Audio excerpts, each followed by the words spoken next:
share the top 3?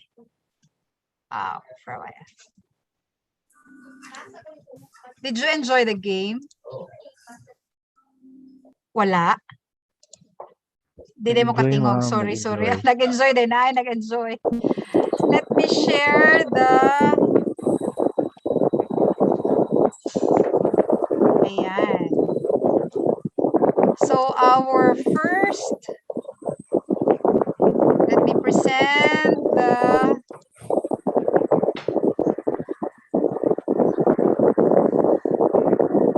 Okay. Our first is Ma'am Elizabeth, followed by Ma'am Priscilla Ann Padwala Orque, and Ma'am Christy Ann Waminal. Yay! Congratulations. Okay. Sorry.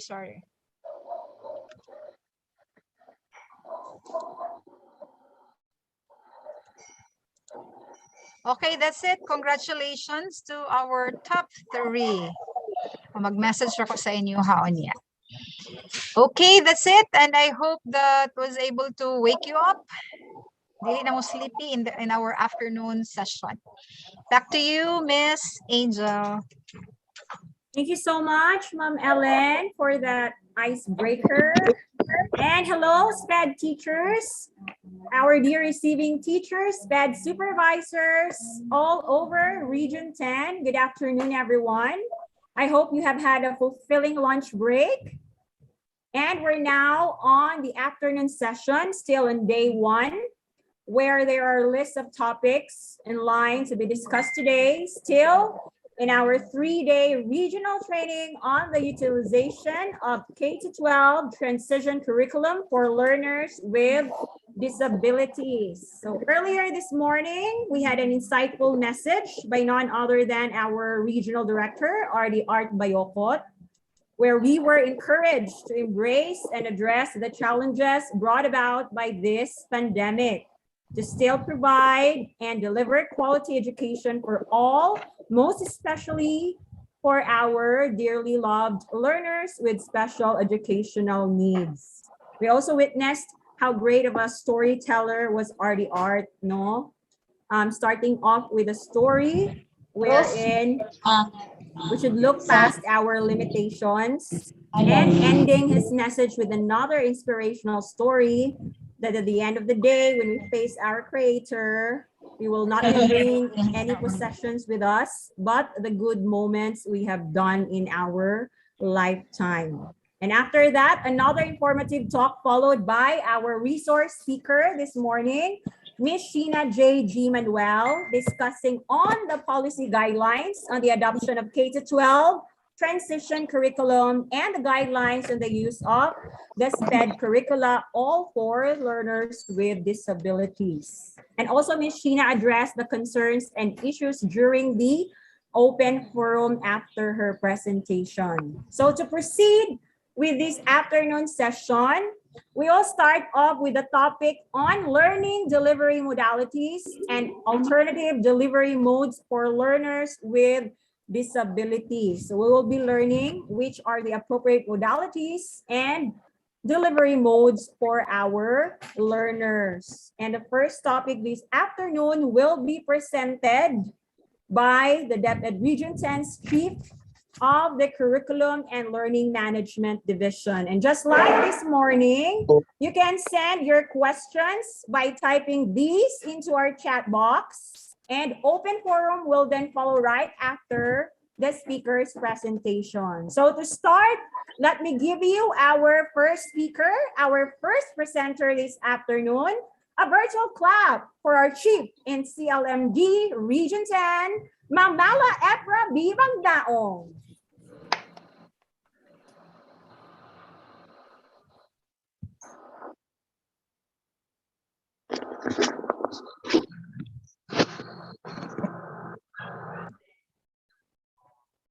Hello, good afternoon, everyone. Let me share my screen to you. May I know if my screen is already visible in your device? Okay na, Ma'am Ellen? Ana, Ma'am Pers, wala. Wala siya naka-slide.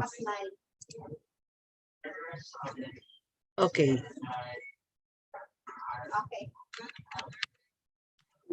Okay. So once again, a pleasant afternoon to everybody, and let us start our afternoon with your sweet smile. This is one of the most, shall we say, challenging time if you're a speaker. You're assigned at 1 o'clock to 3 o'clock, kay kini nga oras, murag mao gining oras na. Will our body will bring us to our bed. So I hope you're still listening to us, those who are there at their homes. And let us try to explore how to deliver or what are the delivery modalities when it comes to teaching with learners with special needs or learners with disabilities. So actually, I will not stay long with my talk. It's because I have still another activity, because tomorrow Region 10 will be grilled with the Civil Service Commission because we are applying for the Prime SRM Level 2. So bukas kami mag-undergo ng validation. So we are preparing ourselves with that. But before I'm going to go to the next activity, let me share to us the learning delivery modalities, especially that we are now in this time of the pandemic. So this is a challenge. I believe it's a challenge that in this particular title, the greatest word is how are we going to do it with learners with disabilities? Pinaka-problema talaga. Okay, because I know the most appropriate modality is the blended for them, but the teacher is there, at least 80%. Andoon si Ato, teacher. office kay na ay pirmahunod ato. Okay, patuan na sa office. Ay nga naman.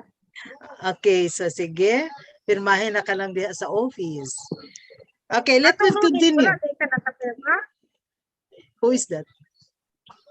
Ma'am Can you start? Consolation, please. Ato ko na kay Ma'am Can you- Consolation. Miss ato Pat. may yaan daw ko. Miss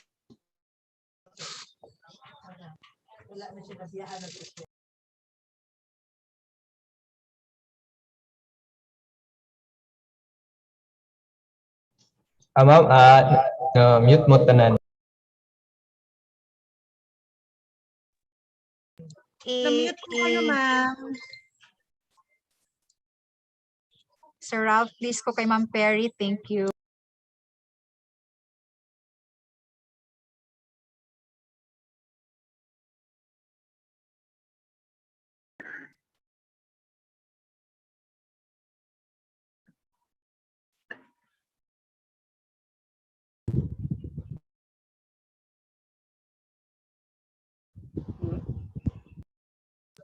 Sir Ralph.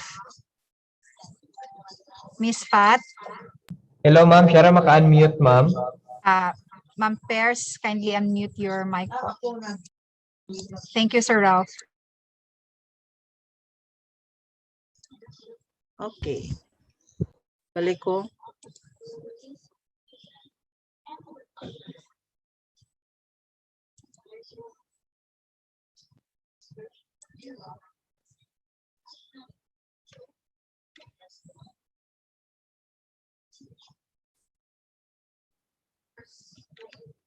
Okay, we are now in this world where there is a lot of diversity, and if you're going to go back with our or try to study our curriculum before, I think inclusive education is being emphasized diri na sa national, elementary, and secondary education. But itong in is easy and NSEC curriculum, it is at this time that inclusive education is totally being emphasized, because the previous curriculum, especially during the time of the American era, it's not emphasized in that particular, especially that it's more on religion. No, the approach of education is being run and by the religious people. Then when the K to 12 is being introduced, and then there is an embrace already of the inclusive education. And we talk about inclusive education, it's not only on the special education program, but there are other inclusive education program in the department, like the ALS, the ADM. So there is a diversity of learners that we have. We are living in a full of diversity. So we need to look at things on how are we going to deliver our services, bringing all the people inside the four walls of our classroom. How do we deliver instruction to learning with disabilities? Whether there is a pandemic or whether there is a crisis, we can do it. And the most important modality is the face-to-face, because this is a group of children who really needs the presence of the teacher, meaning there is both the physical presence of the teacher and the student in the classroom, or the learner in the classroom. It is a very good, and this is our what is that, the usual way of the delivery of educational services, because the face-to-face, my God, you can have a very active engagement, you can do a lot of interaction, there is an immediate feedbacking, and while you are looking at your student, both the teacher can look at the emotional, socio-emotional development, not only of the learners, but of course of the teacher. Meaning we can see each other faces, diba? Ma-feel sa teacher that there is a problem with the student. Ma-feel sa teacher that the student needs to be assisted, because looking at the emotion or looking at the face of that learner. That's how good is a face-to-face teaching and learning process. We can immediately, as a teacher, as all of you are teachers, you can feel that you are there inside the classroom with your student, then immediately you can give solutions, you can give an advice, you can give ideas right there. So that is why we are really looking for us to be back with the face-to-face in this time of the pandemic. So yan. Another one is the distance learning. This is still the delivery of teaching and learning process. And what is the difference with the distance and the learning is it is to be done remotely. There is what is that? The physical gap between the teacher and the student. Kasi the learning takes place even without the presence of the teacher. So, and there is a tool for that, so that learning will take place inside the safety of their homes without you. The teachers giving their immediate feedbacking, diretso na matag, no? With the distance learning, especially if the distance learning is printed modular or digital modular. So, so learning delivery where it takes between the teacher and the learner who are geographically remote from each other during the instruction. Meaning the other one is inside their home and the other one might be is inside their their home also, but it could be na student lang talaga. If you're having the printed modular, it is only the learning takes place between the teacher and the learner and the printed. So that's why it's very challenging to make a self-learning module, because we have to ensure that development of the concept is being developed, totally developed, that the teacher is without there, meaning ang teacher niya at the time is the module. So ang nagstorya lang is the learner and the module at the time. So that is how challenging is the distance learning, especially if it's printed. There are 3 types of distance learning. Modular distance learning. Duha ka klase ang modular distance learning, the printed or digital. Meaning printed is the hard copy. The digital pwede siyang naka-offline material, like naka-save lang sa USB. They are what we call as modular distance learning delivery. The other one is the online. This is now the trend of the time, but this is challenging because it needs investment. Kailangan siya ng gadget, kailangan siya ng internet, no? And in our context, the Philippine society yet is not totally mature on online distance learning. This is a very good, shall we say, very good substitution for face-to-face. Kay though distance learning siya, pero it could be synchronous or asynchronous with the teacher. So na makita si teacher, they can still talk, the teacher can give it backing. Pero lang, wala si teacher siya katubangan. The teacher cannot touch them, nor the students can touch the teacher. It's because it's through online. Therefore, they will have to talk with each other using the power of the internet and the gadget, whether a tablet, a laptop, desktop, or cell phone of the child. So this can be using asynchronous or both. Now, this is one of the very good resource that other countries is using immediately right after we are being hit by the pandemic. So one time I joined a forum with the Singaporean. I was so amazed with the system because right after it was declared na no more face-to-face, wala sila na stress. Automatic lang din sila nag-shift to online distance education. So, flexible learning option pa rin ang tawag sa kanila. So, but then the modality is online distance. All of their students, the online distance, automatic yun, shift diretso sa online. They are quite so ready with that. So, wala ka siya na stress on how they're going to deliver the teaching and learning process because they have immediate material for the online distance. Then the TV radio-based instruction. The TV now and the radio now could be both, can be used using the offline resources. Example, if you can still, kung nakailan mo ng abka, it's a TV-based, it's a private school, TV-based instruction siya. So the child will just be given the set of modules, but it's not the printed one, but it's the digital one. So i-play sa bata, tagaan ng bata o USB for that particular week, i-play lang sa bata ang iyang teacher. So TV siya, pero it's offline. Offline to the fact, dili siya nakakonect sa cable. Kung siya nakakonect sa other channels. So, ang gigamit sa bata is just a USB.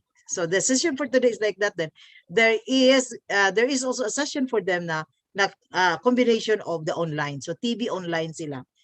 It could this time also, because with the new technology na may mga port atong radio, our radio could be also offline using the USB. So by that USB, what is it, stored in that USB, the lesson for the week or the lesson for the day, then the child will have to replay that one using the USB. So see, today we can have also the offline way of doing the TV and radio, but it is also very effective if we're going to have the lesson using the TV-based or the radio-based instruction using the power or using the tool of the cable or the channels. So this, because it's more interactive and what is that? What is only something disadvantage kung dagan siya ads nga ibutang no sa TV. So this is these are the types of the distance learning. The other one is the blended. The blended is halo-halo, a combination of the face-to-face and online ba, face-to-face o modular ba, face-to-face and radio-based, or face-to-face and other combination, or combination of 3 or 2. Basta blended siya kay sagol-sagol naman. Because we're talking about of the learning with disabilities, ang priority with the learning with disabilities is the blended should be pair with the face-to-face. Because there are blended pwede siya with other modalities. It could be nag-online ang bata, then naapo siya printed, no? Online siya sa in a regular class, you can have the blended of an online class, then another one is parisan siya og digital ba material or printed material. But for the learners with disabilities, maugid ni siya ang the most appropriate, that the blended learning activities for the learning with disabilities should be with the face-to-face. So with the presence of the teacher, and there's a time that's online, or the presence of the teacher, this time with the distance learning only. So these are the appropriate blended learning delivery for students with learning with the disabilities. And this is also, what is that? Very, why we have to need the teacher with this, because as that they are with these disabilities, there is a very good part of the teacher, because the teacher is doing some observation with the students. So every now and then makita niya ang bata. At least the teacher can give more inputs on how the students progress in their teaching and learning process. Homeschooling. Actually, homeschooling is not only good for the learners with disabilities, but this is good for, especially for the K to grade 3 at labi na gyud si kinder. This is a part of the EDM, and this is to be delivered inside their homes fully. But before that one, there are things to be considered, like who will be the one to deliver in the homes, kasi home siya dalon eh. So what are the qualifications for the one who is conducting the homeschooling? What are the materials to be used? So before you will have this one, you have to take into consideration the qualification for the teacher in the homeschooling. So usually good, ang kasagara as homeschooling, it's the family who is the teacher. It's the family that is the one giving the education, or giving the basic education of their children. But for those rich and for those who can afford, they can also hire somebody who is qualified to do the homeschooling. So I have a friend in Manila na, because they're quite so busy and their child is giving some tantrums in Ana, the best for them is to hire somebody. So they applied for homeschooling. Unfortunately, why? Okay, because CO until now, we have policy for homeschooling for the private school, but we have the policy for homeschooling for the public. Naa siya policy under DO number 19 series of 2021. The new policy of the K to 12, it was being stipulated in that policy na pwede ta na mag-homeschooling ang public. But the problem with that policy is it didn't give us the guideline on how a public school will have the homeschooling. We are still waiting for that from the CO, and we keep on reminding the CO, where is now your policy on it? Or the guidelines. There is a policy, I'd like to inform the body, na pwede na ta mag-homeschooling sa public. Ang problema is, with the CEO didn't give us the full guidelines on how to do it. What I mean is, when we apply for a homeschooling, unsay proseso sa public school? Mo right pa ba siya sa regional office that I'm going to offer homeschooling in my school, in my school? What is the process? Because in the open high school program and any other EDM, there is a process.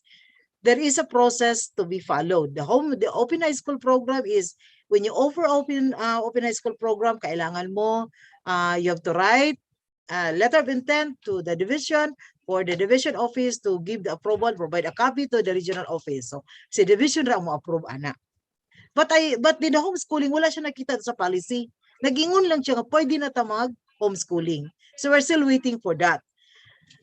There are questions like, again, so ito unang pangutana is, what is the qualification of those who will undergo the homeschooling? Pwede ba, kung kinder ang iyang bata, pwede ra ba ang graduate sa senior high school to be the teacher inside their home? Or kailangan talaga, like the private school, the one who is undergoing the homeschooling inside their homes should be a baccalaureate degree holder? So meaning a graduate of a 4-year course in college. That's the policy in the private school. Is it still the same with the public? It's not stipulated in the public policy. I was really looking for it.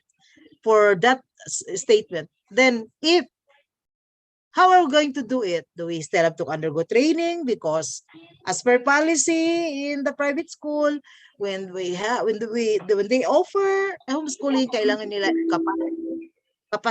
capacitate their future teacher or the teacher to handle inside the home of the child.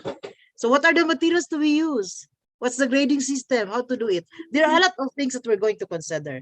So for now, for the public school, we can offer, pero mag-add to pata sa CEO with particular, those who are interested, feel free to contact us so that we can assist you with that. Okay. Pero again, we can do homeschooling. There's a very good delivery for learners with disabilities. Now, so how do we deliver instruction to learning with disabilities? So kailangan siya na qualified parents. Same that gapon siya sa students who prefer to have the homeschooling.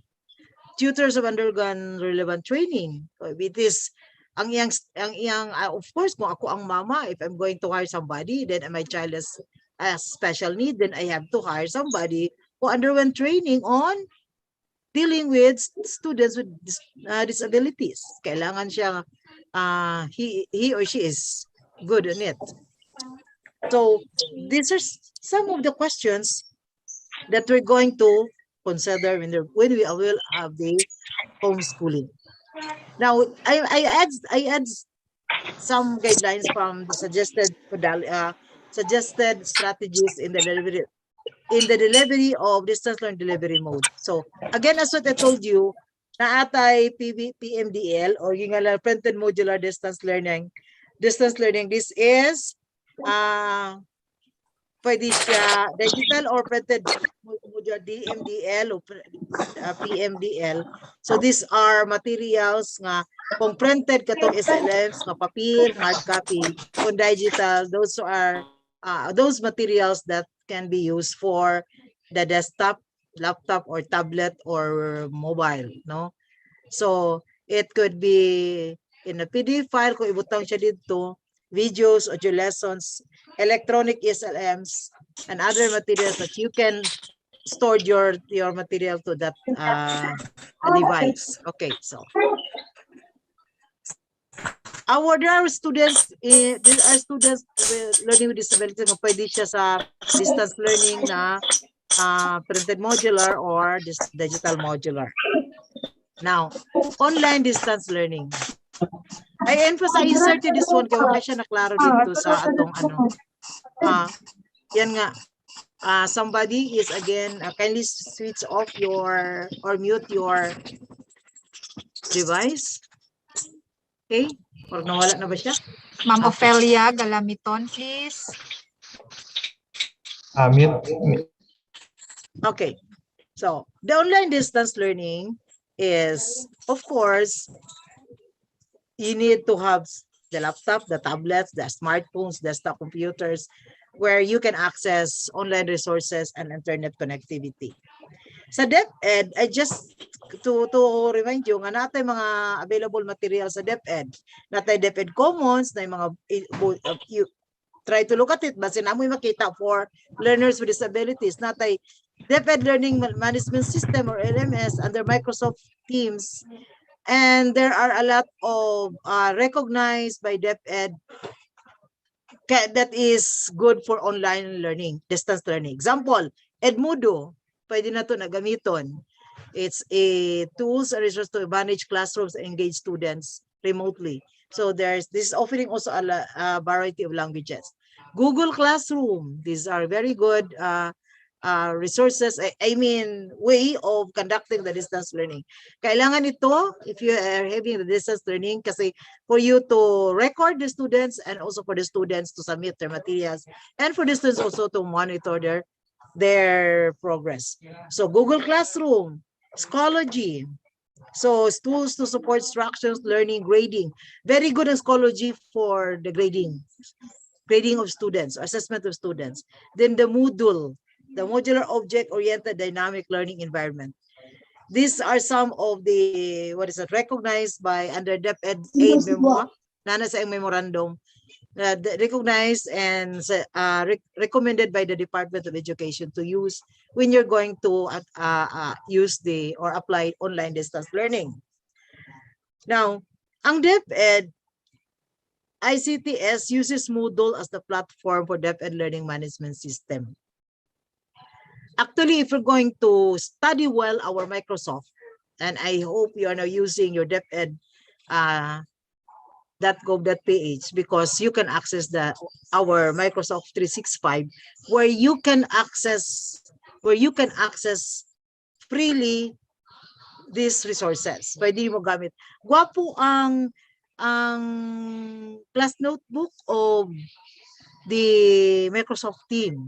Gwapo siya. Kaya lang, according to some of our teachers, like my daughters are also having the distance learning, madali daw maubos ang load with the Microsoft Teams. I don't know. We have to validate that one. Is true na it's really, what is that? Malakas kumain ng load ang Microsoft Teams. So that's why some of our teachers prepare other, like the Google Meet for the classroom, for their online class.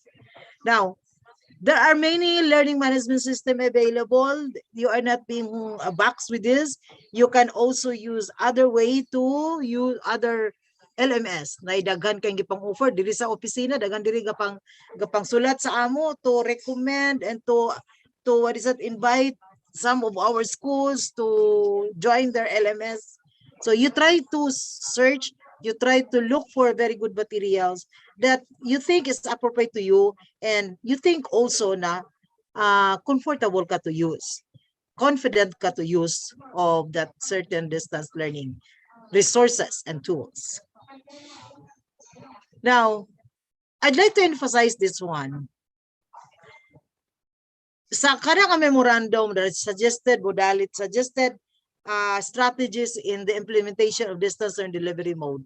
Mauni ang gi-emphasize that we have to take into consideration, if we're going to do the online distance learning, the screen time guidelines by age as recommended by American Academy of Pediatrics and World Health Organization. So, ang recommendation sa online distance is ang kindergarten maximum of 1 hour only. A day. Grade 1 to 5, maximum of 1.5 hours. Meaning 1 anak. So 1 hour and 30 minutes. Ang grade 6 to 8, a maximum of 2 hours daily. From grades 9 to 10, a maximum of 4 hours daily. 2 hours in the morning, another 2 hours in the afternoon. This is recommended by the American Academy of Pediatrics and World Health Organization. The more pa ang atong learners with disabilities tingali ani, lesser pa ilang time. Especially if the problem is with their sight, no? Okay. So, but I'd like also to remind the teacher na kung nag-online class ka with your learners with disabilities, ensure that it must be complemented with locomotion, meaning kailangan naman tayo kayo dyan, yung ginagawa kanina, no? 5 minutes break, health break, for the students to stand up, like meron kayong other materials to use for the students also, not to totally hook nga 1 hour na lang siya diya. So na break gamay for the student na dili siya, especially nga naglingkod lang tanong, so basi mag-back pain ang bata. So then you have to stand up and follow this one. According to the American Optometric Association recommended 20-20-20 rule. What is 20-20-20 rule? Where one needs to look away from the screen every 20 minutes and focus on an object at least 20 feet away for at least 20 seconds. Example, 1 hour ka na nagtrabaho, kailangan ka na, kung ang imong session 1 hour, kailangan ka mo tayo, be away from your screen every 20 minutes, then look for an object na 20 feet ang kalayon from you. Stand up, you stand up, you move, and look for an object na green, something green, an object for 20 feet away from you for 20 seconds. So that is the recommendation of the American Optometric Association. Usayra ba ka malimot at maestra no? Ala klase ka na human patinduga ka gamay for 20 seconds. Tendog, tanaw sa unahan, then mga 20 seconds, then balik. That is 20-20-20-20-20 rule. Again, what is 20-20 rule? Tatayo after every 20 minutes 1 hour, kapila siya mo patindugon, katulo. Tindog, tanaw sa unahan, nga 20 feet away, then for 20 seconds. Then after na said, okay, stand up. You just look at on how are you going to deliver your lesson. Imo lang tanawon kung sa patindog. So while I'm talking to you, will you please stand up? Will you please stand up? And tanawa ang pinakagwapa sa imong unahan. Pinakagwapa sa imong unahan. Mga 20 feet, like me. Lami dito ulit tindog, no? And count 20 seconds. So, 20 seconds is 01, 02, 03, 04, 05, 06, 07, 08, 09, 10, 11, 12, 13, 14, 15, 16, 17, 18, 19, 20. 20 seconds, balik ka naman. Go back to your position. So, continue ka naman sa klase, no? You may do other activity while you let them sing, you let them, para kung ipaon ang camera para makita niyo mga narasad siya kay masigidagan. Or, pwede 20 seconds, stand up, inom siya tubig, but you can advise them to have their water or what, near lang sa bata. Layo lang kamay sa camera, sa laptop, kaya basin mabasa, mayapan niya. So, it is recommended that children should walk away from the screen for at least 10 minutes every hour. Every hour. So, di gid siya kanunay anak, no? Must ensure that learning facilitators are oriented the recommended screen time as well as break time from the screen. So, yan nga. So, every 20 minutes tayo, pagka 1 hour tayo na pagka for 10. So, see, kailangan talaga, you will not focus that one within an hour or 2 hours nga screen rin mong gitanaw. TV.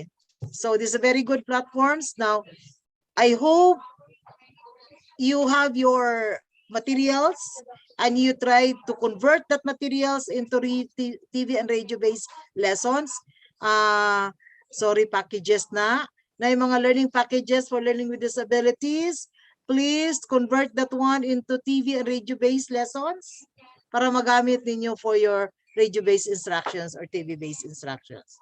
So, once you're going to do some TV and radio-based lessons, kailangan it should be supplemented with learning activity sheets that serve as assessment tools. So, of course, when you do some RBI, TBI, you should have some assessment. So, kailangan siya may mga activity sheets that you gave to your learners. Kung dili siya pwede sa sheets because other way of assessing the learners, especially if the problem is they cannot write. So, kailangan other way of doing it. Not only that activity sheets, but the most appropriate assessment tool for the students. So, kailangan, kung kaya sa bata itanaw sa TV, kung kaya sa bata itanaw, ay paminaw sa radio, then, especially for the blind, no?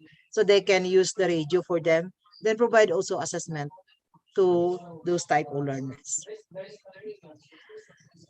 Now, so, the blended, ganina ni siya. So, the combination with automated to PDM. Ang ganina, God, nagtanaw ninyo sa learning with disabilities, nakanunay ang face-to-face. But for the regular class, ingon ani. But for you, sa inyo, I think, depende sa inyong bata. If you have a very good child, pwede siya a combination of ODL and DMDP, meaning online distance learning and digital modular distance learning, PL na. So therefore, pwede sa iya kung kaya sa bata ninyo, no? With that. So depending upon you, the teacher is the best one to decide what particular blended distance learning modality to be used by a certain learner, depending upon the type of disability that the student has. So just ensure that that particular blended learning modality adapted by the child is with appropriate materials and appropriate resources, like may mga kung kailangan siya ng TV na abay TV or radio for the student. Okay. Now, I have here the map of the learning resource for each subcategory of distance learning delivery modality. So, if you mong tanawon ni muna siya, mo siya tanawon. Ang online distance learning, asynchronous or synchronous, applicable grade level or learning area is junior high school and senior high school. So learning resources required, online SLM, online activities or exercises. Teka, sakay ano ko sa akong... Okay. Now, so tanawa ha. Giyata ko ni sa inyo as a teacher to look at ito. Unsay gyud appropriate aside from kanisya recommendation from the department from DepEd. So ang online nga distance learning appropriate for grade 3, case stage 3 to 4, the junior high school pala. Kana siya. Okay. Case stage 3 and 4, so junior high school and senior high school. Modular distance learning. There are two types. Sabi ko, there are two types.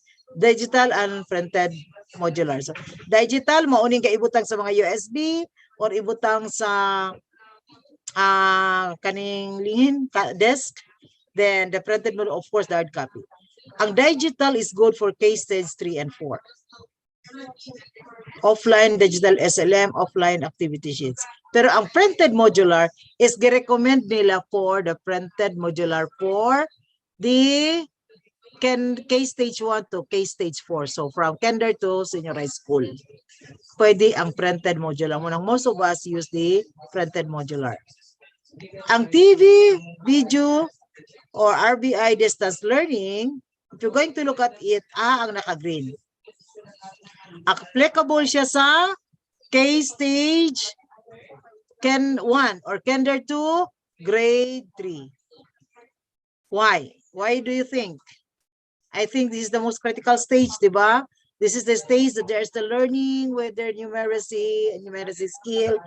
On that stage pa ang mga beginning nila on the decoding of words and also identifying the numbers. Therefore, they need assistance of the video, the visual, and the audio. They need that one. So, this is the recommendation na maayo di ay ang TV, video, or RBI sa case stage 1. Kung priority na to ang panalitag mo lang nitong radyo, ang maayo day ipagamit ang paggamiton ang mga kinder. Okay, so this is from CO. For blended distance learning, ang combination of the different modalities is applicable to all case stages, meaning from case stage 1 to case stage 4. So this is your map. This is the thing that you're going to follow when you decide kung bagin ako. Kung labi nag-imong resources dili dagan, especially ning digital nimo gamay ra. So senior high school, I think they are matured enough to manipulate using the digital modular materials for the senior high schools.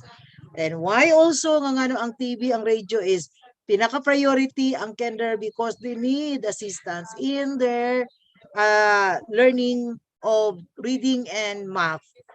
They need more with the visuals and they need more with the audio. Therefore, the radio and TV is most appropriate for the case stage 1. But for the blended, it's all.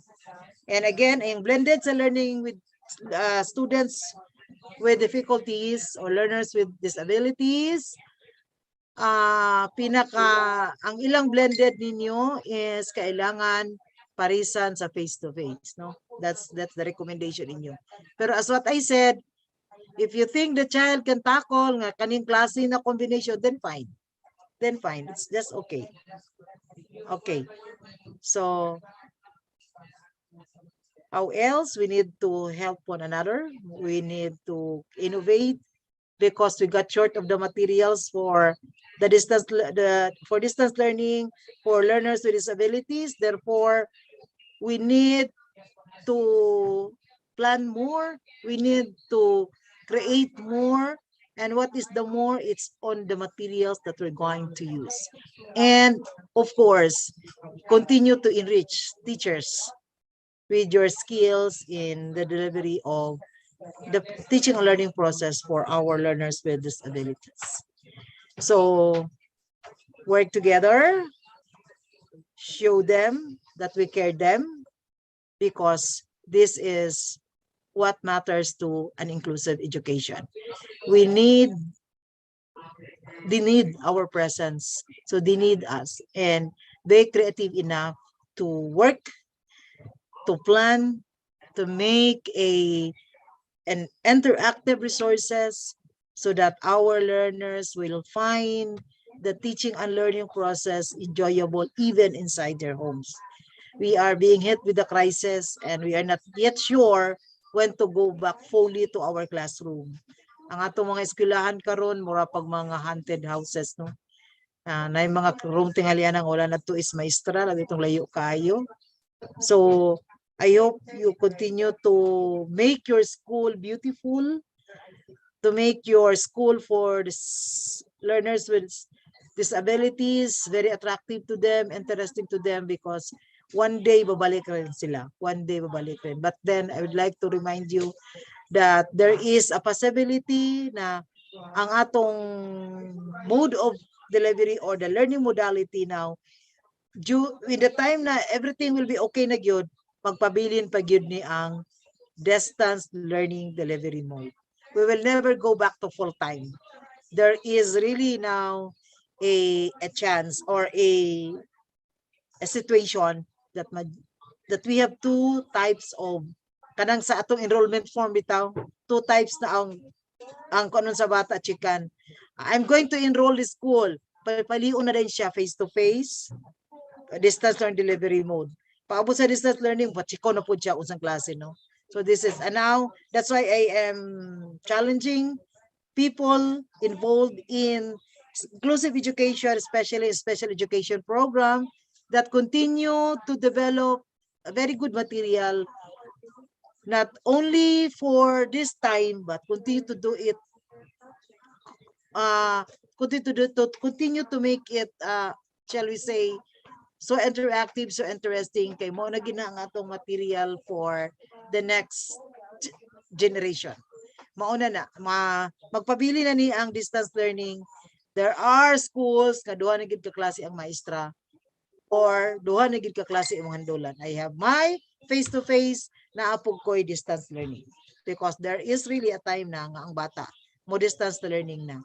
But I believe this time, when the child will say mag-distance learning, there is an individual readiness test to prove that the learner is ready for distance learning. Unlike today, nga wala ta nag-assess sa bata, tanan magipa-distance. We don't have a choice. We don't have a choice. Kailangan whether the child is not ready for distance learning, if the distance gid siya, kay wala magi-klase ipahimo, no? So napugos ang tanan. So there are a lot of immature learners for distance learning. They are not ready, as well as the family, they are not ready. Everybody is shouting, lisod kaayo ang distance learning. Oo, lisod kaayo ang distance learning. Pero dagko ilang grado karon bisag lisod. Natingala po ako ana, no? Okay. So that's it. So I hope you were able to grasp what is the most appropriate learning modalities for our learners with disabilities. I think that's all, Ma'am Ellen. And to my colleagues in the department, thank you very much, and continue to do more for our children. Back to you, my dear host.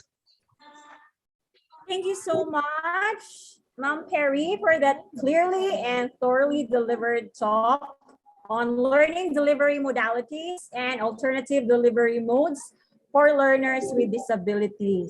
So it's so very informative. Yes. I was taking down Sure. notes, Ma'am Perry, while you were talking.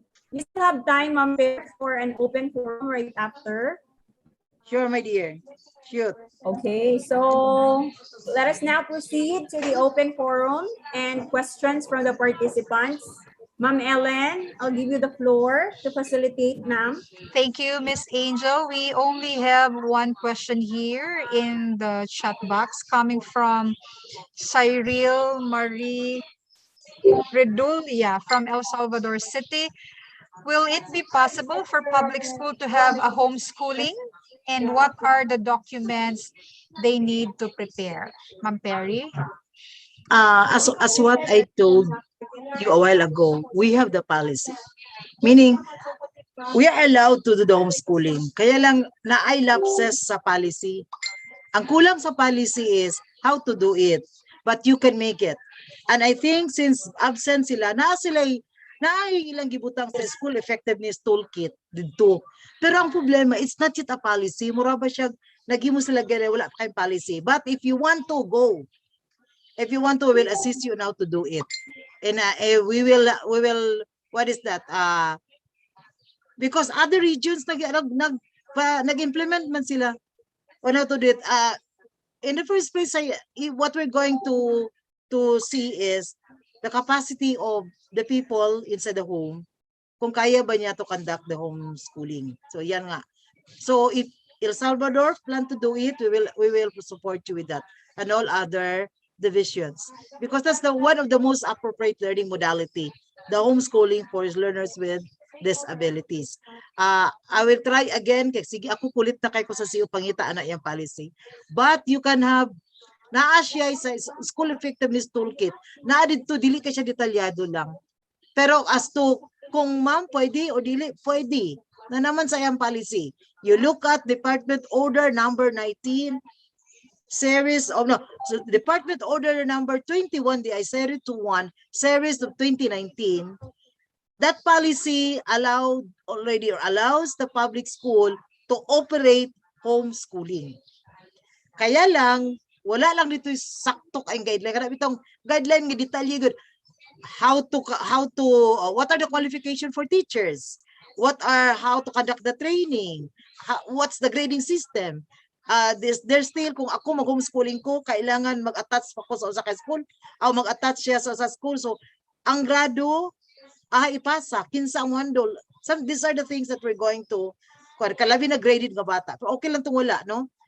Kung kaning, ang issue na ako, ang grado katong mga regular class. Pero for the non-graded, okay ra kaayo sa inyo. But then you can do it. You can do it. You just gave us your, what is that proposal? Lamang kulang kaayo sa ilang policy kay wala po sila nabutang dito nga.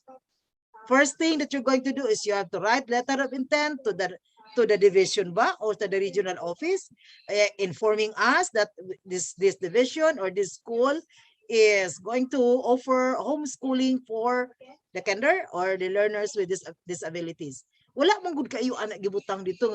Kami sa taga regional office, we find it hard. Unsa ba yung unang step? Though I know some of the things nga unsaon siya, pero usay as an organization natay standard. Unsa ba yung standard di CEO kung offer na gyud ko. Nagtugot si CEO, muning nahitabo nagtugot si CEO, puro wala po siya naghatag sa ato og papel nga muni ang unang step, second step, third step, no? Wala siya anak pa gyud.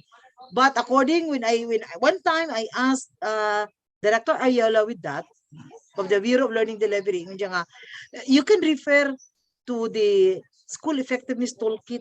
Naana siya. I am going to look at my files to makita na ko. I'm going to share it to Ellen para ma-browse ninyo. Pwede katurisundon according to them. Pero it's verbal. So ako sa iga, I'm hesitant. So katulang na gusto, I'm willing to assist. Basta you can have the homeschooling for learners with disabilities or even those learners with those regular students or school-based learners. You can have also that one. The school can offer now.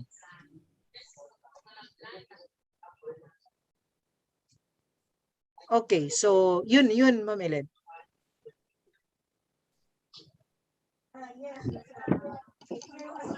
Thank you very much, Ma'am Pairs. I guess we don't have any question for Ma'am Perry. So I guess that's it. Ma'am Ellen, those who are Yes po. interested for homeschooling, feel free lang to accept, and we're going to accommodate them and help them to connect with CO regarding that one. Okay, thank you, Ma'am Perry. So I hope that is already clear to all. If you want to offer homeschooling, feel free to contact us at the regional office. Okay, so I guess that's all for. We don't have any questions right now for Ma'am Perry. So I guess that's all. Back to you, Miss Angel. Thank you, Ma'am Perry, again. Thank you very much. My Thank you, Ma'am pleasure, Ellen, and and good luck in your second and third day. I hope abot na mo sa 1,000. We Thank have you, the Ma'am struggles Pears. Thank with you, our Ma'am Zoom. Pears. Sana ma-solve na yung Zoom natin. Yes, Ma'am Pears. Okay. Thank you. thank you, Ma'am Perry. So, Ma'am Naka-off Perry ka, is Ma'am about Pears. Oh, Pag-off nawala na na. ko, kay mo na ko sa another prime HRM. Thank you again, Ma'am Perry. And thank you Hey, thank also, you so Ma'am much. Christine May Libot, for sharing the link for the school effectiveness toolkit. Thank you very much. Okay, Ma'am Okay. Angel. Thank you so much, Ma'am Ellen and Ma'am Perry. So, Ma'am Perry had shared a lot of informative points for the delivery of instruction to our learners with disabilities. So, as a quick recap on the main points shared by Ma'am Perry, that LWDs, or our learners with disabilities, could have instructional delivery through face-to-face learning, distance learning through module or online or TV-based or radio-based instruction, or it could be blended, a combination of 2 to 3 LDMs. But Ma'am Perry advised that for learners with disabilities, it is best paired with face-to-face learning and another modality. And for homeschooling, this is appropriate for learners with disabilities and for Key Stage 1, kindergarten to grade 3. And as addressed by the concern raised earlier, that homeschooling for public schools is already stipulated in DepEd Order 21, series of 2019.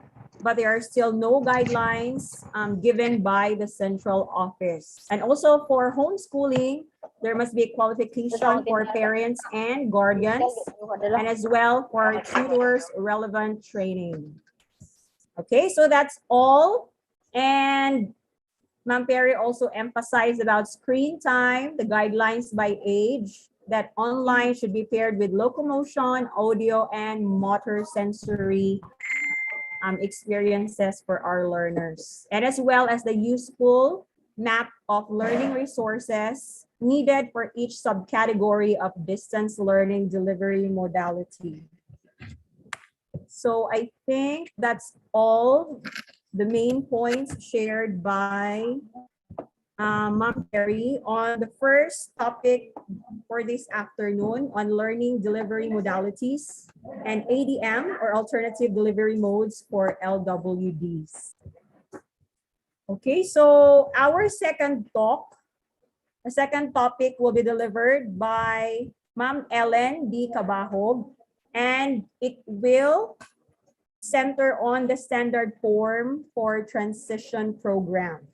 So as stipulated by DepEd Order number 44 in series of 2021. So a virtual applause for our mother in the Region 10 SPED family. Again, I'm giving you Ma'am Ellen D. Cabajo. Good afternoon, everyone. Again, thank you, Miss Angel, for a while.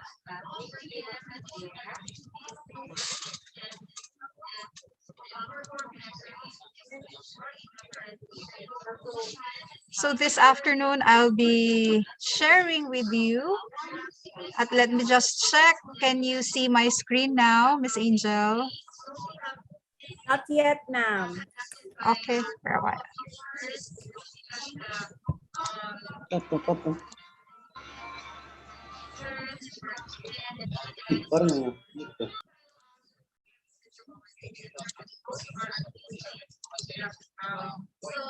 How about that?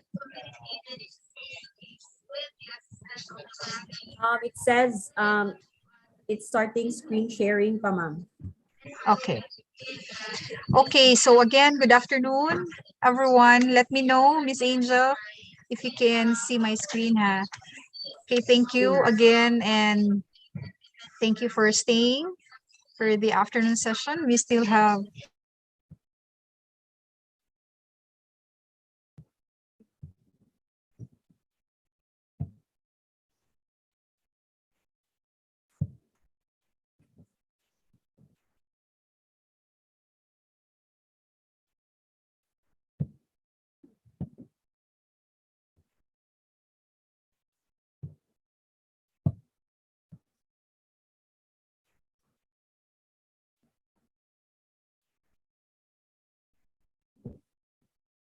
Ma'am Ellen.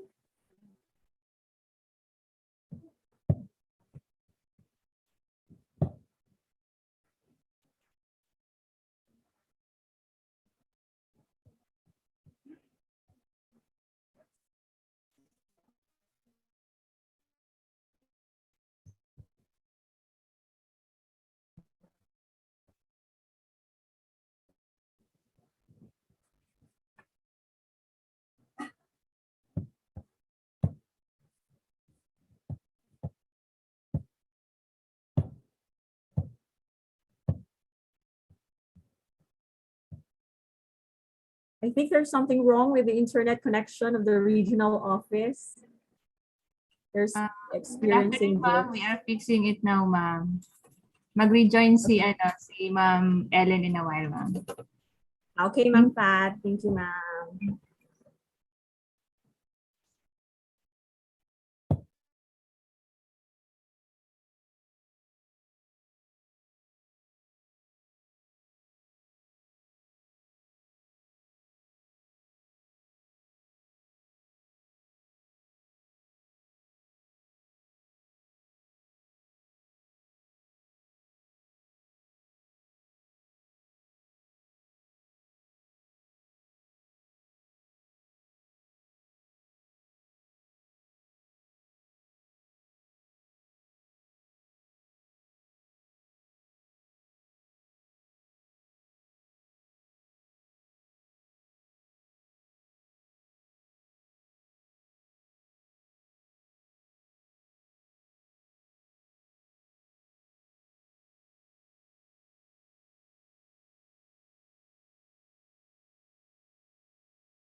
Okay, so they're still working on some technical glitches in the regional office. So Ma'am Ellen sent me a message to just proceed with the next speaker. Ma'am Sally Aguilar, are you with us, ma'am?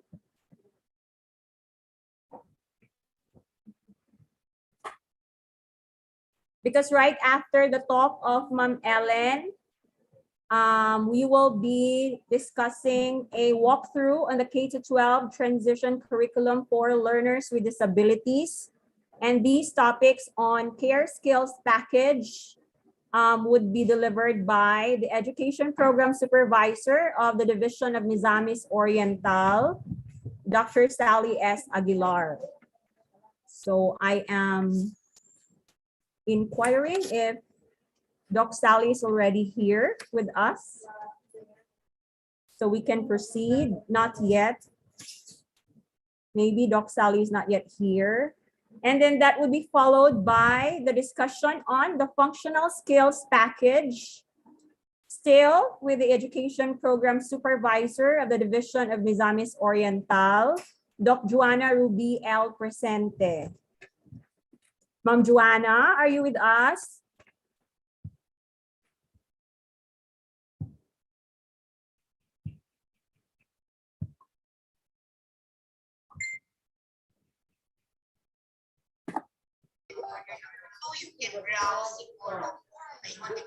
Okay, Doc Sally is here.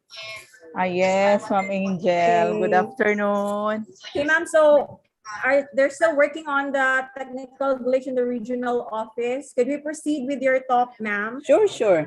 For a while, let me, give me 2 minutes to prepare. Okay, Doc Okay. Sally. Noted, ma'am. And please allow me to share my screen, Ma'am Guapa. Yes, Doc, you can share your screen. Okay, thank you very much. Okay, so again, teachers, later on, Ma'am Ellen will be sharing the link for the attendance and the daily reflection. So we will be required of a daily reflection from day 1 to 3, and she will be posting that later on this afternoon. I think right after all of the presented discussions. So no one will log out yet. Okay, so for Okay, Miss now, we will Angel. start with the CARE Skills Package, and this will be delivered by the Education Program Supervisor of the Division Visamis Oriental. A virtual clap for Dr. Sally S. Aguilar. Hello, good afternoon, everybody. So it's my honor to be invited to share with you what also I gained during the national training with Dr. Ellen Delante, and so with other education program supervisors in SPED. So now I am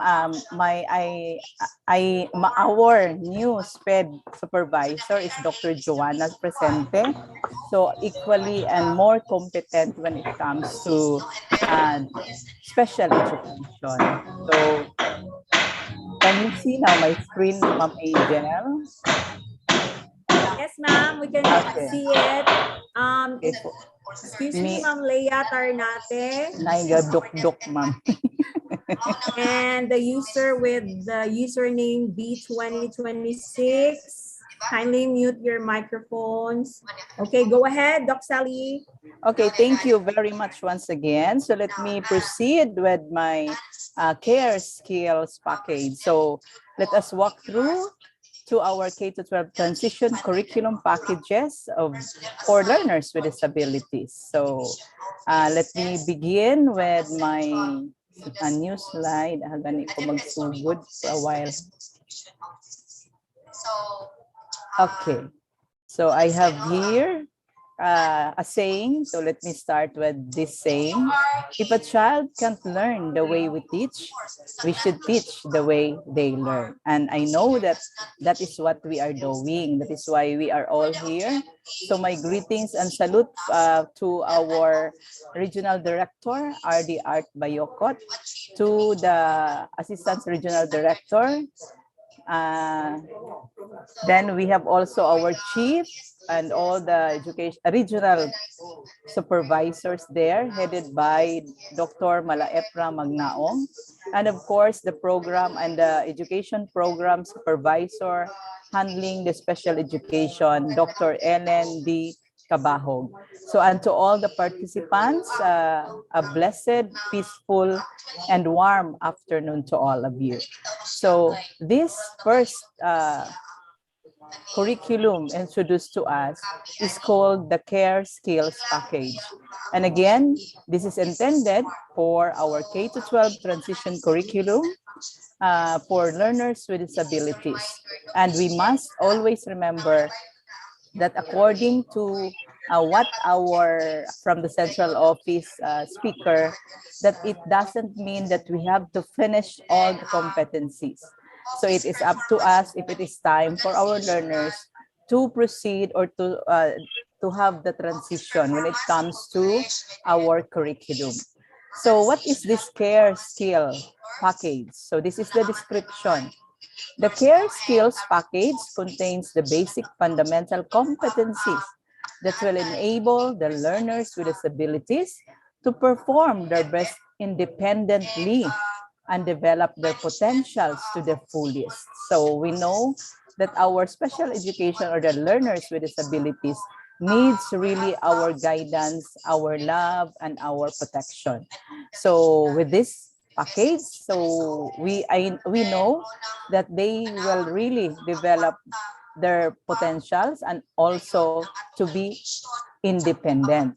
So it also addresses the needs of the learners with disabilities who are not yet capable of or do not have any training in basic self-care, as well as those learners at risk. And as special education teachers, as teachers who love to embrace our learners with disabilities, we know also that the self-care abilities of our learners needs to be put focus on, and also kailangan natin silang tulungan dahil kailangan talaga nila ng gabay, especially from us teachers and during this pandemic. So ano ba yung ginagawa natin to help our special education learners develop this self-care even not having the face-to-face learning. So as well as those learners at risk, and siguro alam ninyo na marami tayong mga learners na hindi natin naiintindihan, no? Hindi mapakali, etc. So maybe as special education teachers, alam natin kung paano talaga sila tutulungan. So this will enhance, augment, and add additional knowledge for us teachers teaching special education, and for those advocates and mga nagmamahal talaga sa mga kabataang may special na pangangailangan. Okay, so then we have also ang learning outcomes. Ito yung tinitingnan. Why is it that the DepEd came up with this transition curriculum? So the Care Skills Package aims to develop and support every learner to become self-reliant in managing himself or herself. So again, this is very basic for our regular learners, regular students. But again, we are talking about learners with special educational needs, or our learners with disabilities. So then the knowledge, values, and skills underpin the competence, confidence, and commitment required of all learners to live independently in the community and finally in the society. So because not all of their lifetime, the parents, the guardians, and those who love these special education learners will be there to guide and be with them. So there will be time in the future that they have to live independently. And this is what the goal of our transition curriculum. And of course, with the help of the teachers, you teachers, na nasa inyong mga kamay talaga nakasalalay yung implementation, and na mayakap ito ang ating mga mag-aaral na may special na pangangailangan, ay magabayan sila ano ang susunod na hakbang na kanilang gagawin. So next, so these are the content areas of our Care Skills Package. So we have the personal hygiene, napakadali, no? For us is very easy, but to let our learners with special needs do this, they need our guidance. So under personal hygiene, it comprises personal hygiene practices that promote the physical, mental, social, emotional well-being of learners with disabilities. So again, that's the first content. Second, we have the good grooming. And when we say good grooming, masasabi natin, andali niyan. But again, we have to be there to introduce this to our learners with disabilities, especially during this time of pandemic. So ano ba yung ginagawa ninyo to make this happen? Okay, so that ma-develop ang competency ito sa ating mga learners with disabilities. So deals with the personal carriage of the learner with regards to proper hairstyle, the dress code, the nail cuts, and others. So maybe, or sometimes also, tayo din ay mga special. So tinitingnan, hindi na natin alintana kung okay pa ba yung aking mga buhok, arranged ba siya, and etc. Dahil abala tayo. But ito ngayon yung good grooming na pinag-uusapan natin ay yung mga basic talaga. Paano ang pagsuklay, combing, pagsuot ng damit, pag-nail cut sa kanilang mga mataas na nails, etc.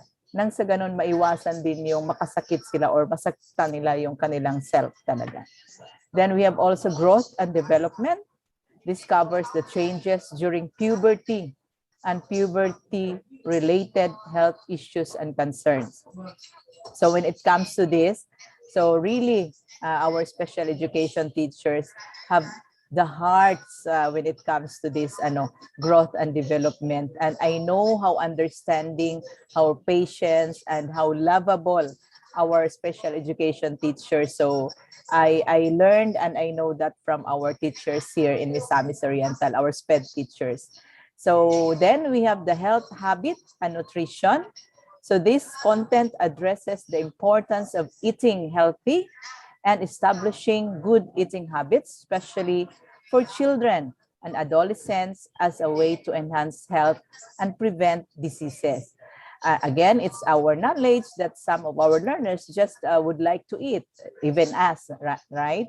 So, but then we have to tell them what are those nutritious food that is good for their health, and also that can also make them alive, alert, and enthusiastic at all times. And those ADHD, so they have also another set of goodies that they have to take and eat every day. Then we have personal safety habits. So when we say personal safety habits, this relates to lessons on how to prevent abuse, injuries, how to administer first aid, and what to do in case of calamities and disasters. And again, later we'll be talking about how to unpack this content through our learning competencies. So I heard kanina may nagtanong, meron ba tayo from, of course, Ma'am Nieva Castaños. She asked kung mayroon bang mga competency. Yes, kompleto ang ating transition curriculum ng competencies. Maybe later we will also expound on that. So this is to prevent abuse, of course, nang malaman ng ating mga learners with disabilities if it is right pa ba ang ginagawa ng ibang tao sa kanila, or they can also have the hint na parang hindi na ito tama through our teaching, through our guidance, and through the lesson that we are introducing to our learners and also to our parents. So during this pandemic, especially na nandoon lang sila within the vicinity of their homes, so and also in the community. So next, we have the content area. So these are now the topics, okay, from the personal hygiene, na nagiging cleaning and taking care of different body parts. So this is now the topic, but again, and we have the toileting practices. But again, hindi ito ganito lang, the cleaning and taking care of different body parts. You have, as teachers, you have to unpack ano ba yung una sa cleaning. Nabanggit kanina yung nail cutting. Nabanggit kanina yung hair combing. So, paano? So, kailangan isa-isa yan. Tututukan yan, hindi as a whole, but unpacking these topics na mapalapit talaga sa ating learners with disabilities. Okay? And with all the practice and guidance. So, ito ang kailangan. Ano ba ang mauna sa taking care? So how about the paligo, the taking of bath every day, etc. So kasama ito, plus what are the materials to be ready upon doing this, and how to be of safety for our learners with disabilities, kung kaya nila o hindi. So another is the toileting. So this is very important because I remember a study that when a bata daw ay hindi yun na suffice yung kanyang need during the earlier stages pa, ito ay makakaapekto sa bata sa kanyang paglaki. So some in the regular bata that we have, it might end up na mahilig manigarilyo ang bata. So na-relate daw yan sa underdeveloped mga stages doon na kailangan yung bata ay nasatisfy doon sa, di ba, mga sucking, etc. It's part of their growing up. So and this is very essential, the toileting. Okay, so paggamit sa tissue, sa tubig, siguro ang tamang pag-upo doon sa CR kapag nandoon na sila. So ano ang mga dapat gawin? So again, it's i-unpack na naman yan ni teacher one by one. And I know all of you are good with that. Okay, so blessed ang ating mga learners in Region 10 to have great and dedicated teachers that we have here right now. And of course, our receiving teachers. So then we have good grooming practices. So again, kasama na dito yung pagsuot ng kanilang damit, yung hair, yung mga mukha kung nakapaligo na ba, the self-care later also ay kasali dito. Okay? So then growth and development, the changes during puberty. So ano ba yung mararamdaman, ano yung makikita na mga pagbabago? Kailangan ay mailapit ito ni teacher to the bata so that the learner will understand that this is what my teacher said to us. This is part of my growing up. So this is the changes that I have to the process na aking dadaanan dahil ako ay magdadalaga na, dahil ako ay magiging nagbibinata na. So it's part of this curriculum, the care skill package.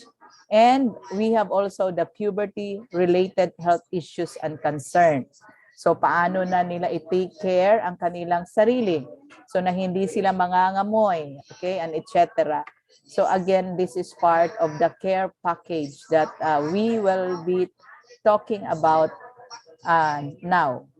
Then we also have content area aside from the hygiene and the other one.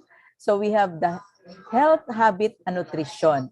So under the topics of health, habit, and nutrition, we have healthful and less healthful foods. So again, so teachers will again chop and unpack these topics.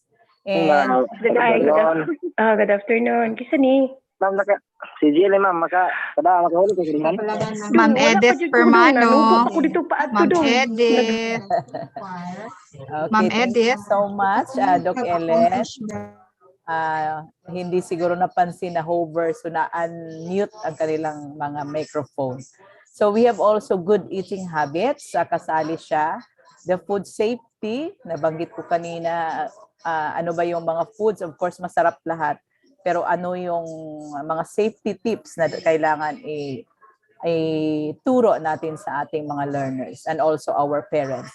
Balanced diet, we have the food labels, the healthcare habits, the health and lifestyle, prevention and control of diseases, the substance use and abuse, of course, might be na dahil madali silang, okay, yes, so it might be na madali din silang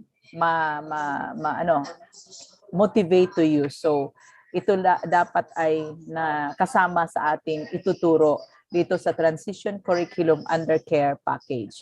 Then we also have personal safety habits. So under this, the topics na of course ituturo ng mga teacher with the codes later. We have the safety procedures at home, school, and community. So kasali na ang road safety, yung mga signs, pagtawid sa daan, ano yung green, etc. So again, master ang ating mga teachers dito. So inyo na itong tinuturo. So lamang in this transition curriculum, talagang malinaw na it's being presented to the teachers and to the users, our clientele, kung ano talaga yung dapat matutunan nila. Then we have the safety guidelines during disasters, okay? Dahil maraming mga earthquake, mga bagyo. So the situational events that may lead to injury. So ito ngayon ay ituturo na rin kasama sa sa ating transition curriculum na care package. Then the first aid, paano ba kung halimbawang hindi nila namalaya na nasugatan sila. So ano yung una? Dapat alam ito ng mga bata. Then the abuse prevention. So again, the sign na parang hindi na ito tama, so the bata can now detect na or magsasabi na siya sa parents or kung sino man yung talagang nag-take care sa learners natin with disabilities. Okay, so now let's proceed to our morning. Ito ngayon yung inyong hinihintay. Okay, like our regular learners. So we have here the personal hygiene. Nandoon ang inyong content, the content standards, the performance standards. Then ano ba yung mga competency? Okay, ano ba yung mga competency na dapat ninyong ituro sa ating mga bata? So you have there, first, under the cleaning and taking care of the different body parts. So ito ngayon ang performance standards nila. Performs proper ways of cleaning and taking care of the different body parts.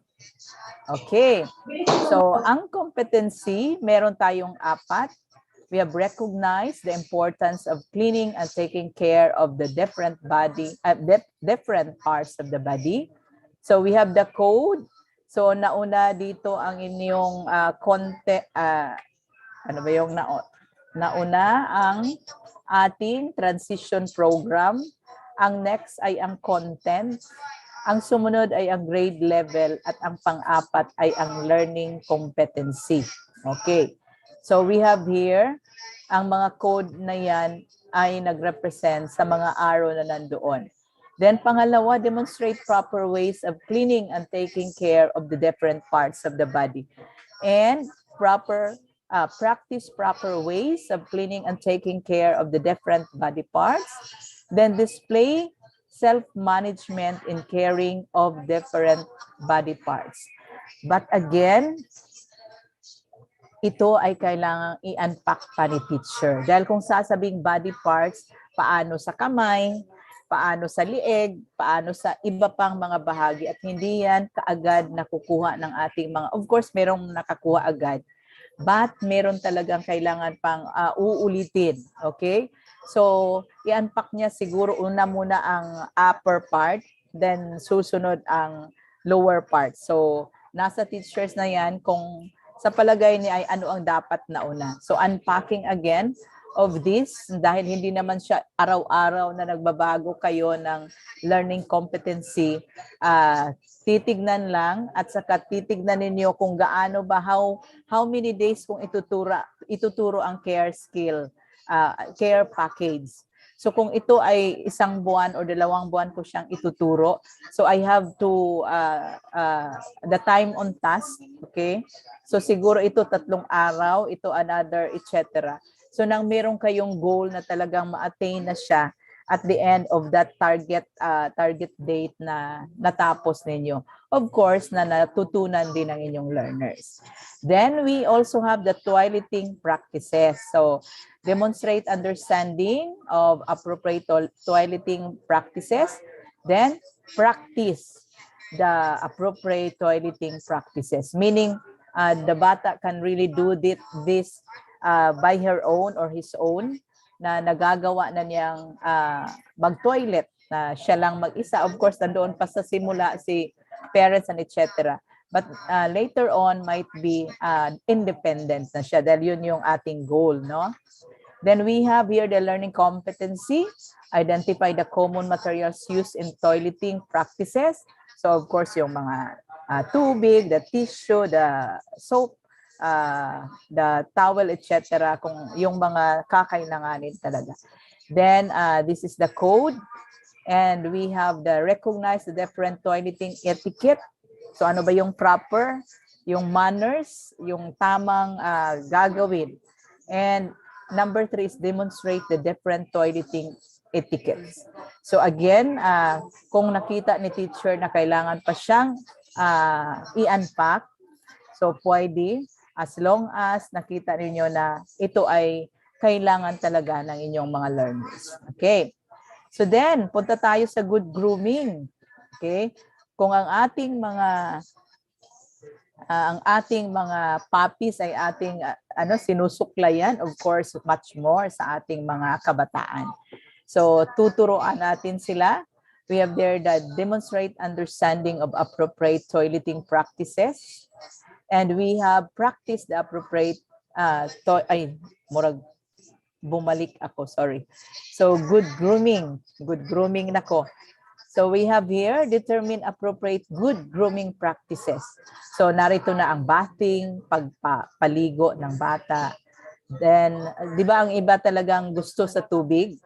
So, i-introduce natin na kailangan ganito lang ang oras sa pagligo, how many minutes na kailangang maligo. Kasama na yung dapat ginagawa kapag naliligo. Then, during menstrual cycle, ito ngayon yung siguro ay medyo mahirap, especially that they are special learners, pero kailangan malaman nila na kailangan ito dahil ito na ngayon ang signs that they are, again, their body is magiging dalaga at magbibinata na. So the menstrual, ito kahit na regular learners, so mayroon pang hindi masyadong alam kung paano ang pag-take care. So much more natuturuan natin ang ating learners with disabilities. And the body odor. So ano ang kahalagahan ng pagligo, etc. The proper care of clothes and etc. So we have here the code, the TPCS.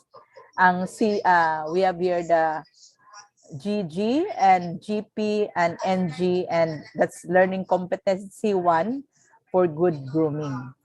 Then we also have here for a while. Okay, so the code legends. So these are now the code legends. So we have cleaning and taking care of different body parts. We have the CT. Then we have the toileting practices. We have the TO. The good grooming practices, we have the GP. So ito yung sa kanina.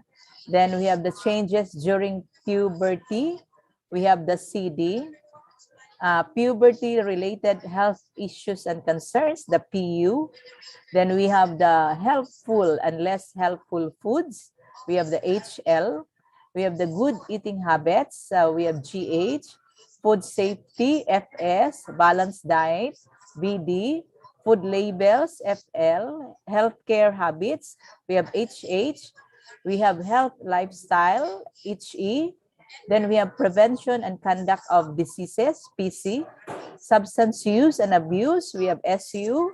Safety and procedure at home, school and community, SP. Road safety, RS. Safety guidelines during disaster, situational events that may lead to injury, that's SG. First aid, FA, and abuse prevention, that's AP. So, and this is now our code legend. So again, sa transition, CS stands for care skills. Transition program, care skill. Then we have the PH is your content. Okay. Then we have also the NG, the grade, the non-graded, or the grade level, and 1 or the fourth one stands for your learning competency. So that the monitors or whoever will monitor your class or supervise, so when upon seeing your legend or the codes, they are guided on what learning competency you are now teaching with your learners with disabilities. So that's the care skill, care package. So then allow me to share this lines again. Breathe, let go, and remind yourself that this very moment is the only one you have for sure. So from Oprah Winfrey. So blessed afternoon, everyone, and thank you so much, Doc Ellen, for inviting me. It's an honor to be here. So have a nice moments ahead, everyone. Thank you so much. That is the speaker for Care Skills Package. Again, a virtual clap for the Education Program Supervisor, Division of Misamis Oriental, Dr. Sally S. Aguilar. Thank you so much, Doc Sally. Okay, Thank you, Miss so Angel. Thank you it's very much. informative, Doc. So the Care Skills Package talks about fundamental competencies to develop the potentials. They're being independent of our learners with disabilities. And now we will proceed to the question and answer session. And this will be facilitated by Doc Ellen. Good afternoon. Thank you, Miss Angel. And of course, thank you very much, Doc Sally, for sharing your time with us and for serving our learners with special needs Always in the the division peer. of Misamis Oriental. My Salamat pleasure. kaayo. Thank you. We have some questions here. This was addressed this morning. Can we ask a soft copy for the K-12 transition curriculum? You may download it at the DepEd website, DepEd order number 21 series of 2020. And I would like also to include this in the Google Drive, where you can download all the materials that was presented in this activity starting today until Friday. Another question is, pareho lang po ba from Noreen Mortola? Pareho lang po ba ang skills package sa elementary and secondary or may separate package po? The same package lang po silang dalawa. If you have observed in the package, the one presented with Miss Sheena this morning, if you look at the desired exit outcomes, it says higher education, entrepreneurship, employment, middle level skills, or functional life path. So, meaning these are the desired exit points for our learners. So meaning this is the same package we can use for our secondary learners. Though we have some more questions here, I guess there's none. Mostly are thank you messages for Ma'am Sally. I am new to the SPED teacher from Carol Labial. At the moment, I am junior high school teacher. Next school year, I will be the receiving teacher, if it is the correct term. This is my first time attending webinar regarding special education. So my questions is, are this skills package different for every learners? It depends, Ma'am Sally. It depends on the assessed present status of the learner. That was mentioned this morning by Miss Sheena, that we have entry points. Our entry points, our learners might came from home. So kung gikan sila sa balay, meaning they don't have any formal schooling yet. So if that happens, we can give the child care skills or life skills packages. Anyway, I will present it later na lang for this. But again, Ma'am Carol Fe, there are different skills packages. There are 7 skills packages, and it depends on the assessment done by the teacher to what package the child will be put into. Okay? Later, that's part of the program transition, standard transition program forms. I'll discuss later po to answer po this query. Okay?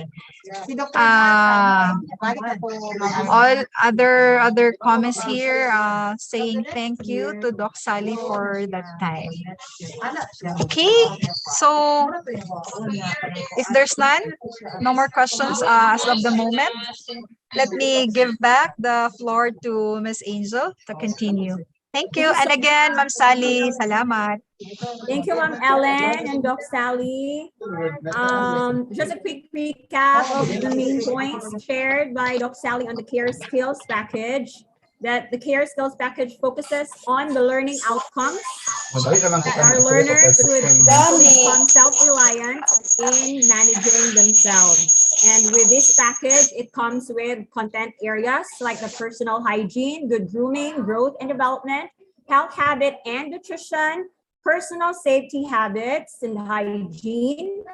And with those content areas, it also includes topics, performance standards, learning competencies, and with a code legend discussed by Doc Sally, that it has a sequence following the transition program, the content, and the grade level, and the learning competency. So again, thank you so much, Doc Sally and Ma'am Ellen, for addressing the concerns earlier or the issues raised.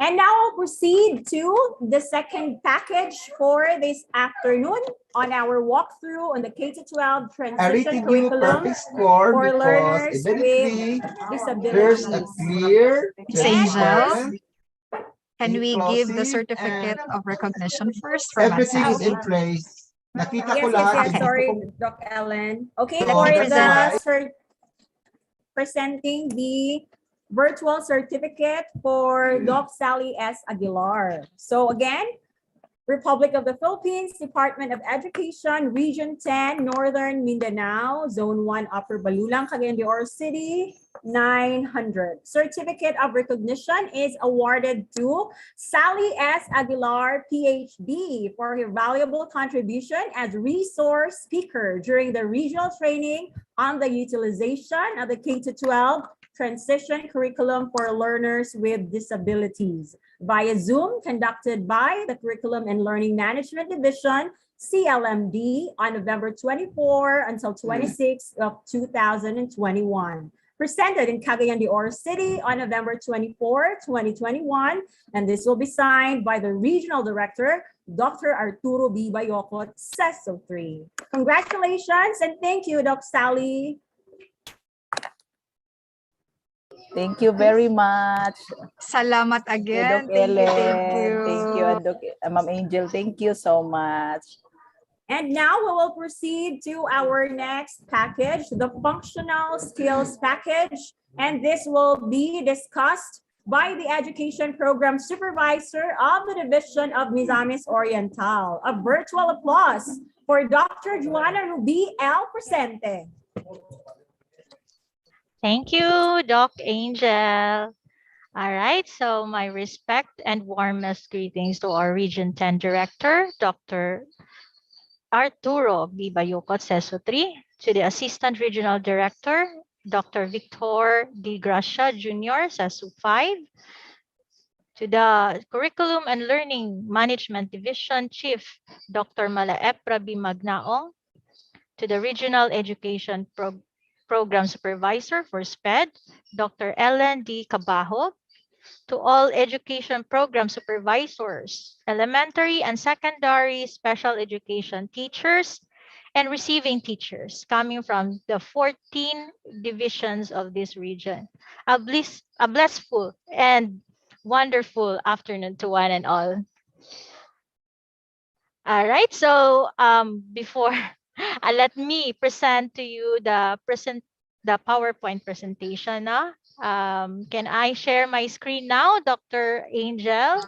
Yes, Dr. All right. Okay, it is my privilege to be invited as the resource speaker for this particular package of transition program. So, is it visible na po? Yes, we can clearly see it, Doc Jo.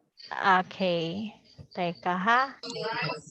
All right. So, let's have a walkthrough of the K-12 transition curriculum packages, particularly functional academics. So before that, let me show you this quote. No? Some see the disabilities, but special education teachers see the possibilities. And I believe all of us on board in this platform have the qualities to see the possibilities, the capabilities of our learners with disabilities or even difficulties, no? So I also know and believe na you have the qualities of being the special education teachers or receiving teachers for those kinds of learners. So before I proceed to the proper discussion of my topic, let me give this one particular kuan lang, slide lang, no? Or this is like a question statement type. I want you to answer this one and kindly type in the chat box your answer. You can just write the letters of your answer. All right, so I'll give you 30 seconds to choose your answer and write it or type it in the chat box. In functional academics, academics are taught in the context of blank. A, daily living skills. B, vocational setting. C, community living. D, simplified curricula. All right, so your time starts now. You have 30 seconds po. Then let me see the chat box. All right, so ang daming D. Ano kaya yung D? Simplified curricula. Okay, some answered A. Um, A. Okay, so ang daming A. Ang daming A, no? Okay. All right, so let me randomly call the teacher who answered letter D. So sa walay pabor-pabor ni kay wala man jud ko tanan nakaila sa uban except sa mga taga Cagayan and taga Misor.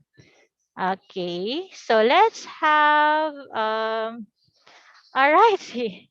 So Ma'am Hyacinth. Okay, coming from the Vision of Cagayan de Oro, si Ma'am Hyacinth Alpay. Why you answered letter A? What's your stand po, Ma'am Hyacinth? Sige po. Hello, Doc. Hello, Doc. Hello, everyone. Kasi in functional academics are taught in a context of daily living skills. Kasi nga, di ba, from the word functional, dapat, parang nagagamit nila or in their daily, as they go around their lives. Okay, so thank you. Is that all, Ma'am Hyacinth? Oh, pasensya yung kay Ma'am Hyacinth. Huwag mo ko kailan Yes, mo joke. Dili, nakuan lang na siya na timingan. Okay, thank you so much, Ma'am Hyacinth. All right, so let's have another one. Kaya ang daghan kaayong answer din is letter A and D. So, mangita ako nag-answer sa letter D, as in dog. Okay, be. Sige. For a while ha. Asa man ang letter D. D. Sorry. Okay, so let's have Ma'am Laura Emoricha. Did I pronounce your name correctly po? Is that correct po? Ma'am Laura Emoricha. You are from what division po? Iligan. Okay, hello po, Ma'am Laura. So may we know what's your stand, why you answered letter D? Functional academics man good siya, ma'am. So meaning, they also have to learn it in a simplified way. Diba? Kanang dapat i-simplify lang yung curriculum for academics. All right, so thank you po, Ma'am Laura. So as you can see in the options po, halos yung tatlo, A, B, and C is more on talagang functional nun talaga siya, no? Functional skills. But in the question or in the statement here, paano ba maituturo yung functional academics? So, how are we going to do that? We need to simplify our curricula since since andyan na yung academics, so dinagdagan ng functional. What do you mean by functional? This is the skills that we need to teach the learners and how to be functionally or academically functional, no? Functional and tingala gani kuno sila. okay, Ma'am Eman.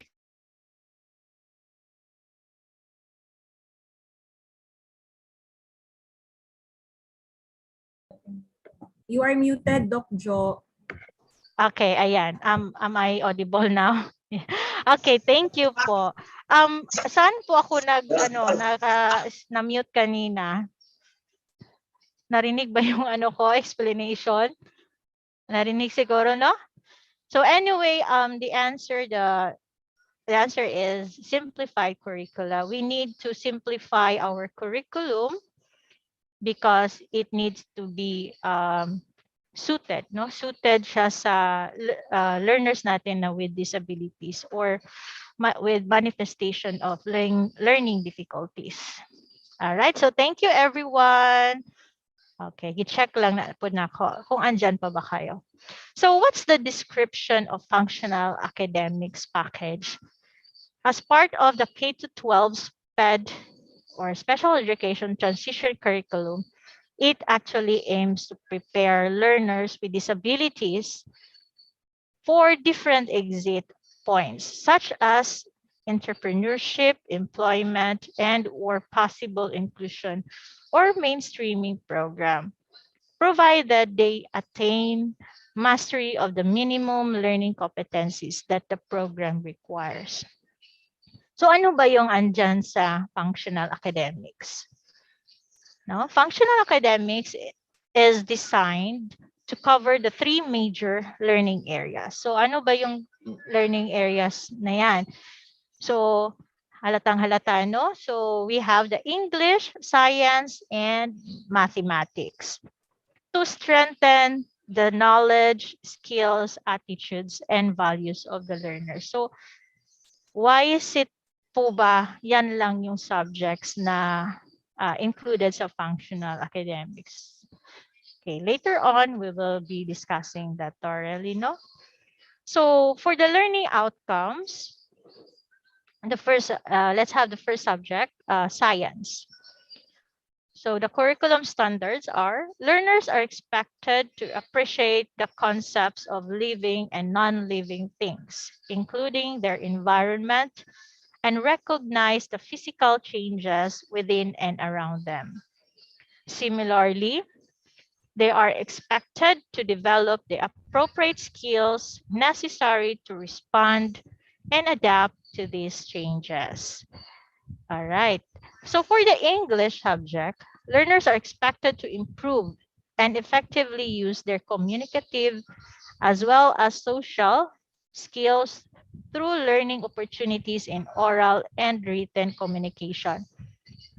They are expected also to develop reading, writing skills, thus facilitating them for inclusion into mainstreaming education or to prepare them for employment through technical, vocational, livelihood, life, or career skills. So for the mathematics, learners are expected to apply skills in number values, arithmetic operations, fractions, geometry, sequences, and patterns, algebra and data collection, analysis, and probability, meaningful in their daily experiences to make them ready for inclusion and possible employment. So as you can see in the slides po, we can say selected lang yung focus nito. Hindi necessarily po na kung ano yung nasa regular na curriculum, ibibigay natin lahat. So, basically, we can say na selected lang, included lang ang include ang in-include lang diyan is yung mga importante or essential na skills na dapat matutunan ng bata in order for him or her to be functional in the long run, no? And be independent din. Okay. So, let's have the contents topics per subject. So, for English, we have the oral language, auditory perception and discrimination, phonological awareness, listening, oral language and fluency, alphabet knowledge, phonics and word recognition, vocabulary development, grammar awareness, reading comprehension, book print knowledge, writing skills. So, yan lang po ang nasa package, particularly for under the English subject.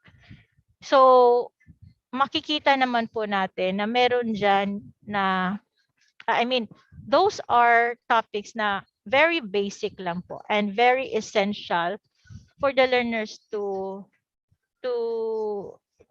learn para maging okay, smooth yung transition nila pag nasa sa transition program or kung ano yung na ibibigay sa ilan na activities. So, these are very essential po, especially yung sa oral language, grammar awareness, writing. But again po, we cannot say na lahat na ito, na topics na to ay kayang gawin or kayang matutunan ng bata. Because again, in special education, our activities shall be, we should ensure that our activities ay parallel sa needs nila. What I mean is, yung case-to-case basis to kasi. Kung ano yung needs nila, doon tayo mag-focus. And of course, hindi din natin kakalimutan yung strength nila. I-boost up din natin yung strength nila. At the same time, we address their needs. So, yun po. So, in teaching these topics, there are a lot of teaching strategies that we can apply. Our special education teachers who are experienced na in teaching learners with disabilities are very well-versed na on how to teach those topics. So for those teachers who are new in this family, in this huge family of special education, you may reach the special education teachers near you. You may ask for technical assistance or ideas on how to teach those things, those topics.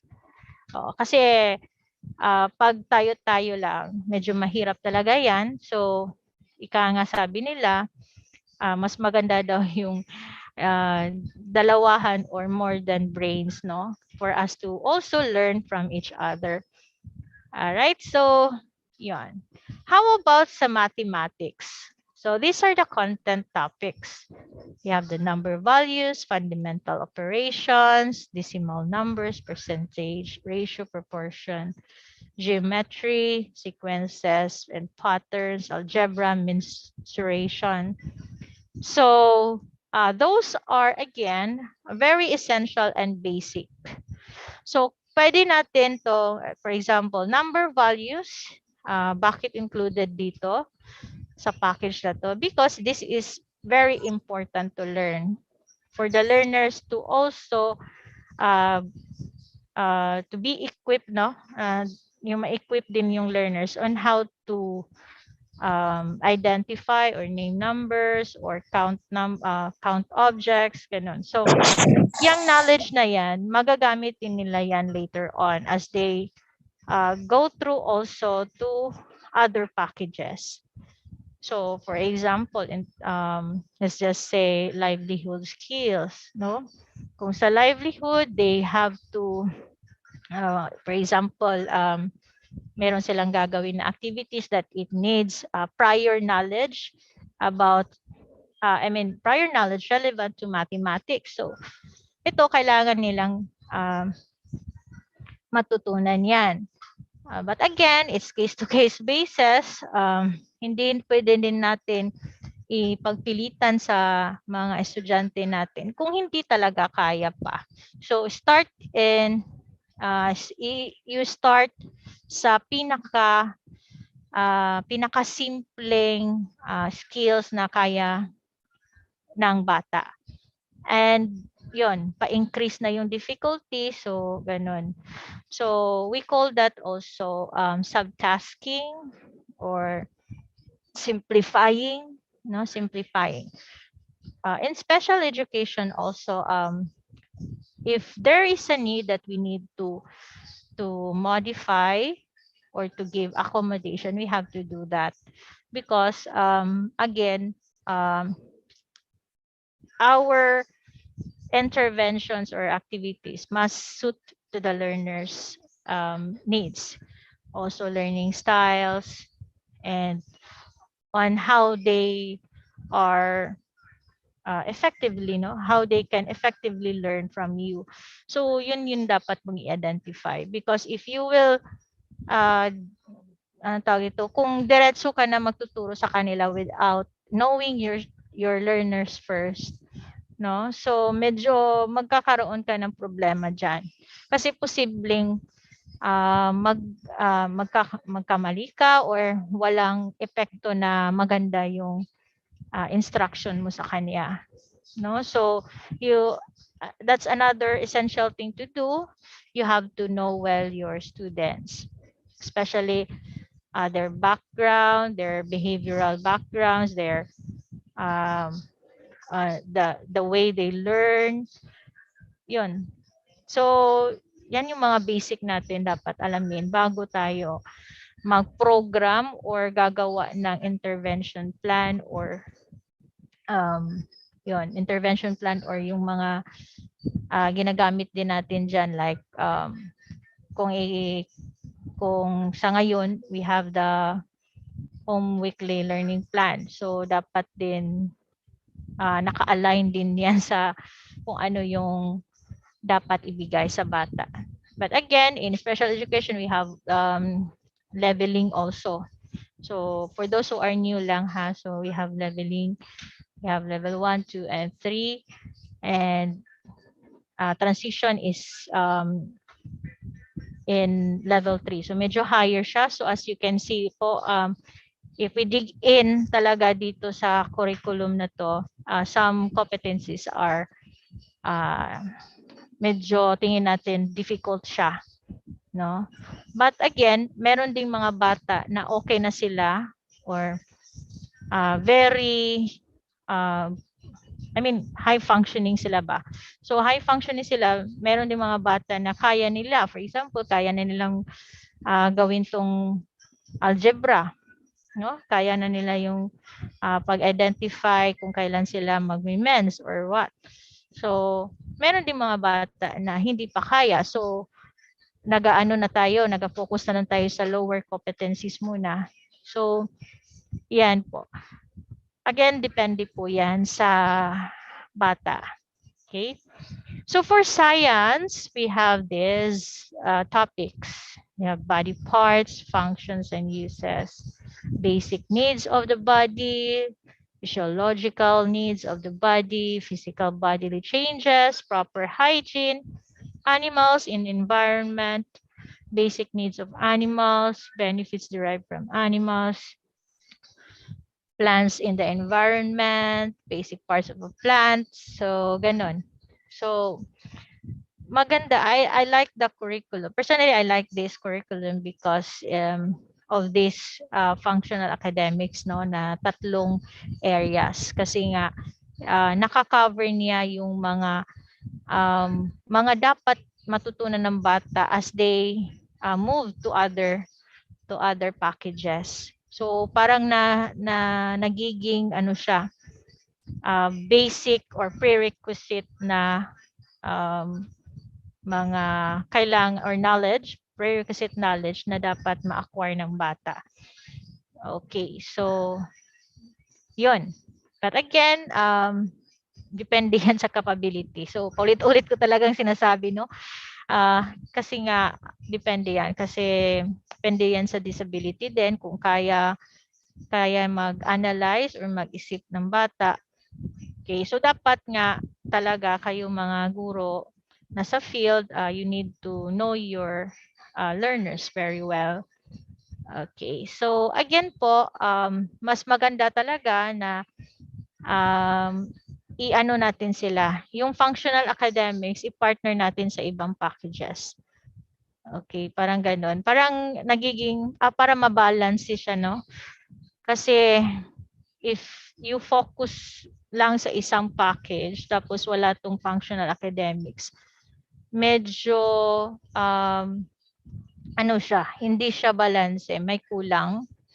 Kasi you need to teach the child some basic skills which are found in this package, yung functional academics. Okay, so yun. Oh, there are more for science. Physical properties of objects, physical state of object as matter, andyan pa rin si menstruation, safety, and practices. So yan, those are the contents and topics for science area. All right, for example, this is the example of the curriculum, no, under the English area. So we have here the oral language, communicating personal experiences, ideas, thoughts, actions, and feelings. So that is the content, and the learning competency here. We have identify proper expression when introducing oneself. So very very basic pa. So if kaya yan, tingin niyo na kaya yan i-achieve ng bata, then so be it. Pero kung tingin niyo hindi pa niya kayang mag-express or mag-introduce sa kanyang sarili, so what shall we do? So alangan man natin pilitin, no? So we have to subtask or give the child another or other activities that he or she needs to learn prior to learning to introduce his or herself. No? So ano 'yon? So dapat yun yung ano natin ibibigay sa kanya muna or i-train natin ng bata kung paano. So there also in number 2, talk about family members using various appropriate descriptive words. So ma'am, pwede ba yan na i-modify or what if the child is non-verbal, can we do that? So siyempre content niya no is oral language for on oral language. So if the child is non-verbal siya, talagang hindi siya maka-speak pa. But again, I don't know if sa ibang teachers okay ba to, pero I personally, when I was still a SPED teacher, ginatry ko talaga na at least ma-tackle to kahit konti sa kanila. Even though nga hindi nila kayang magsalita or what, I will always find ways for them to express themselves. Okay, so paano ba yan? I can make use of pictures. So by choosing the picture lugar, it's more likely yun na yung expression niya, ano yung gusto niyang sabihin sa atin. So that's another way for us to still provide the child the opportunity to express him or herself, even though nga hindi masyado makapagsalita, pero at least in other way around or other means, they can still do that on their own capability. So again po, depende po yan sa teacher din. But I know everybody here are so keen and very dedicated and motivated to do extra mile for the benefits of the learners. Now, I know that all of you here has the heart, has the big heart for the learners with disabilities. Okay, so those are koan. So kung isa-isahin natin to, medyo mahaba-haba, no?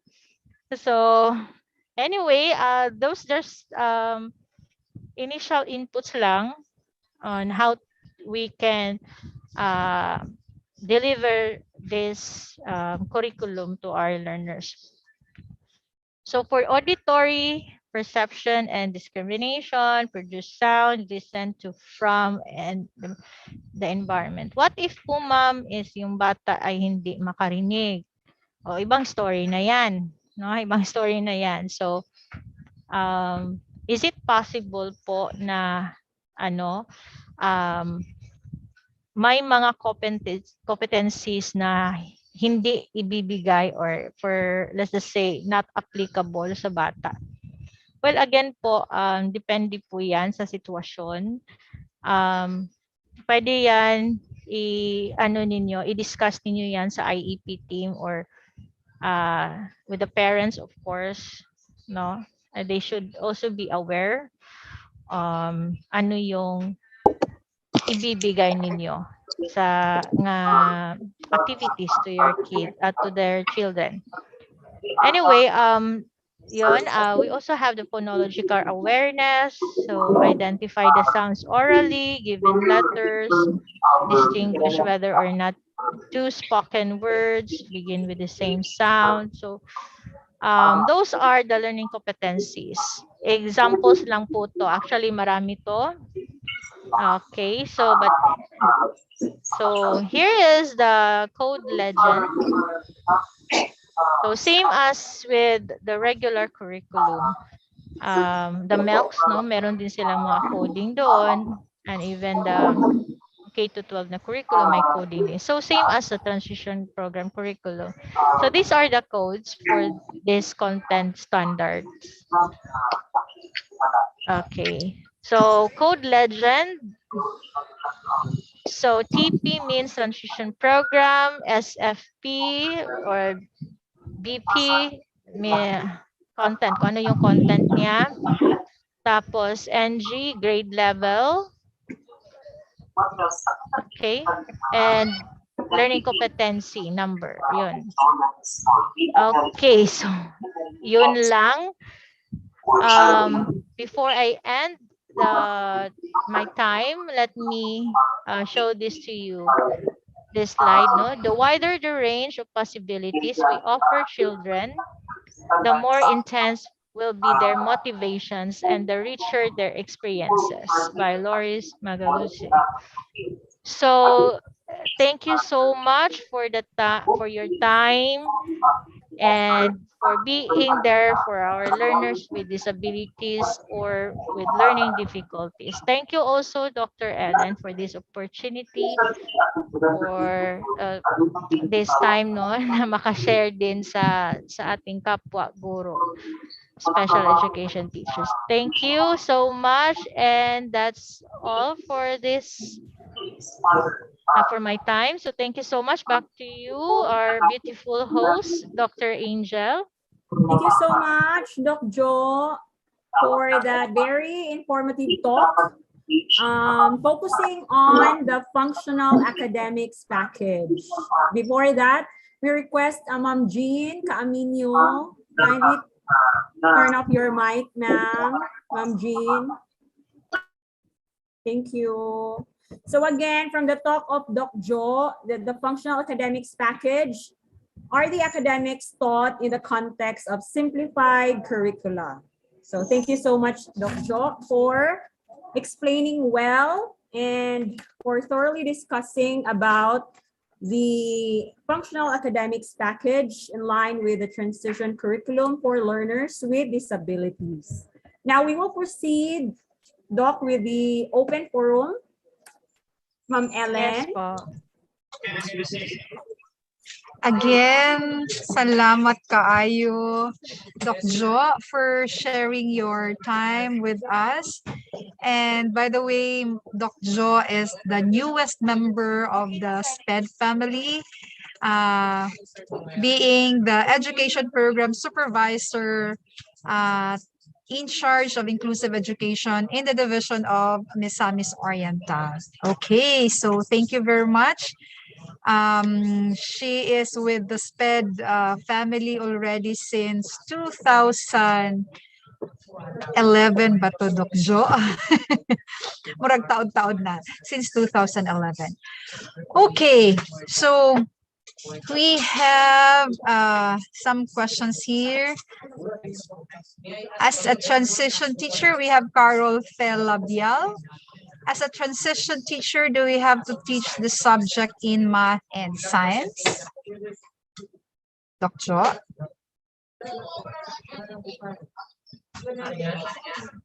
Hello, yes po.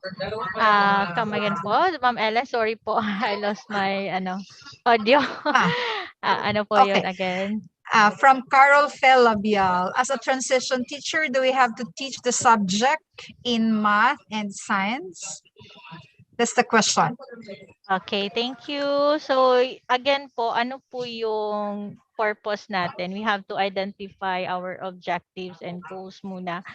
And if we intend to teach the child the basic, for example, the basic knowledge when it comes to arithmetic, no? We need to teach them those skills. Example, kung magtuturo tayo on how to do the cooking, no? Cookery, for example, cookery.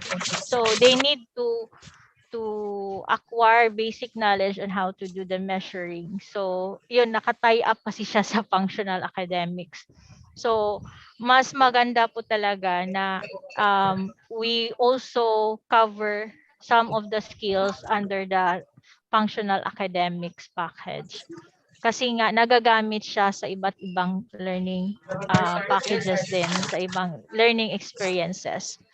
So, even sa, sa care skills, meron din doon na about menstruation. So, for the women's or young or girls, no? So, dapat nilang na alam nila kung paano nila paano nila gampanan kung magka-mens sila, so ano yung dapat nilang gagawin. So we have to give them the basic information, basic knowledge again, or awareness. Awareness muna kung what about the menstruation. So iko-connect pa rin yan sa care skills. So yun po, based on my experience then, and then based on the statements or testimonials of other SPED teachers, I can say that very important din yung functional academic skills, since again, connected siya or relevant siya sa other packages din. So yun po, basic siya. Thank you. I hope I answered the question of Ma'am. Sino yun? Sige. Carol. Okay. Carol. Ma'am Carol po. Okay. Okay, thank you, Doc Jo. Thank you, Doc Jo. We have another question here from Michael Ecoben. Congratulations, Dr. Presente, on an excellent presentation. Functional academics package focuses on basic academic skills necessary for the enhancement of the learner's participation in school and in the community. It focuses on skills required in everyday life and incorporates the student's strengths and needs. My questions are the following. First, there are two questions here. What is the basis for including those topics in the academic functional package? And the other one is, are there local studies that support the topics listed for science, math, and English? That's the question. Oh, very technical to Sir Equivalent. Hello, researcher kasi ito si Dr. Ecoben. Hello, Doc Ecoben. Like, he's a good friend of mine when I am still in City Central School. But anyway, so gaya ng sinabi ni Ma'am, I'm sorry, yung sinabi kanina, this curriculum was ano tawag nito? Well, came up not just immediately, no? It went through the process. So what I mean the process, kailangan siyang mag-undergo ng research, not just research, meron din silang ginawang survey, FGD, as I can still remember, I was one of one of the participants yung na interview what are the needs, what are the basic skills that the learner should learn under the transition program. So yun yung mga questions dati. Yun po, masasabi ko, Sir Ecoben, na this was originated siya sa katupang ginawa na mga researches or mga survey, no? And also this also went through the validation process, which is very important before having this as part of the DepEd order, no? Tama ba ako, Ma'am Ellen? Alright, so yun po. Oo. So I believe na ito is not just it did not came from one group lang, no? So iba't ibang lugar to. Meron tayong sinasabing na selected respondents, so across the country. So I believe ginawa yan ng central office. That's the basic or fundamental thing to do before a fundamental thing to do in conducting researches. And ito yung output kibali nila. So yan. So are there local studies that support the topics? So far, as far as I know, Dr. Ecoben, wala pa. Wala pa akong nabasa. So I think it might be you are the first. Baka ikaw yung unang teacher, no, na mag-conduct ng study on the about the supports or yun. Pero so far, Ma'am Ellen, wala pang studies na sa transition, parang wala. So far wala talaga. I can yes po. So yan, is there any questions pa po? Hello, Sir Bambin. Pinaka-banggiitan sa Cagayan. Guwapo. Mo ni akong ganahan, Doc Jo, nga comment, Thanks, Ma'am Jo, nagsamot ka og kagwapa. Oh. Nakuan ko na ko siya. Naulaw na noon ko. Tinuod man pod. Ay, salamat. Thank you so much, everyone. And I miss all the teachers now out there. And hope to see you around. Medyo naapa ko din nakakuan yun. Anyway, so yun po. Okay, thank you very much, Doc Jo. And do we have some more questions from the group? Wala na? So I guess that's already clear.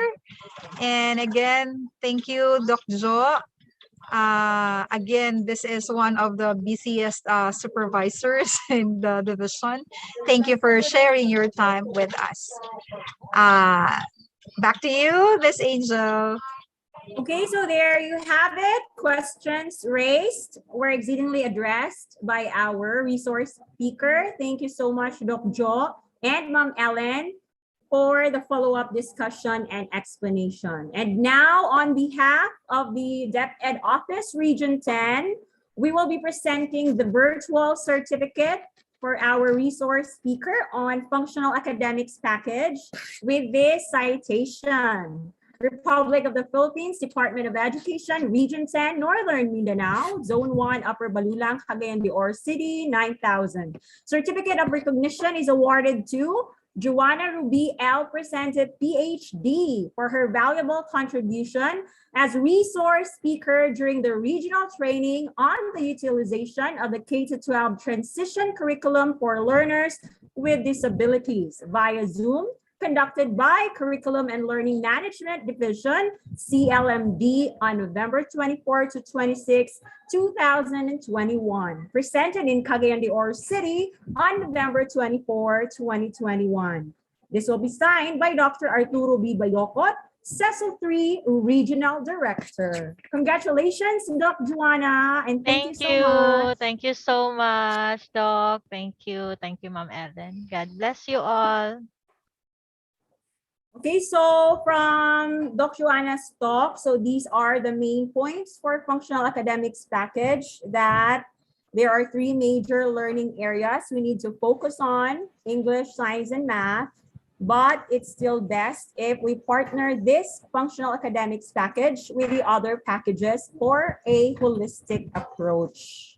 And so we're done with the 2 topics on the packages on care skills and functional academics. And earlier in the morning session, there were concerns raised regarding the diagnostic tool and the standardized report card for our learners with disabilities. And this will be addressed by our last presenter, last but not the least, for this standard form for transition program with debit order number 44, series of 2021. None other than our mother, gorgeous mother, literally a mother, Dr. Ellen Galante Cabajo.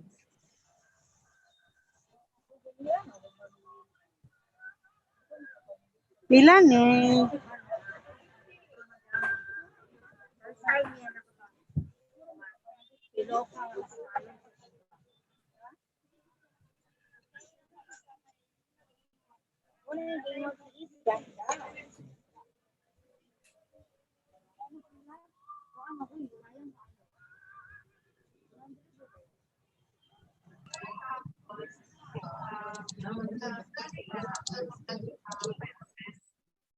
Miss Angel, can you see my slide now?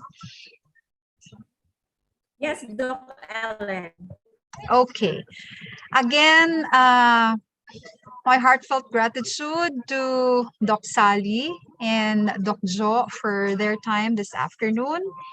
And of course, I would like to thank again our SPED teachers and our dear receiving teachers for sharing your time for this activity today. So let me share with you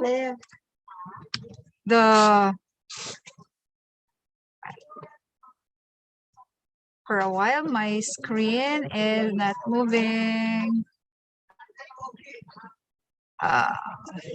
For a while, my screen is not moving.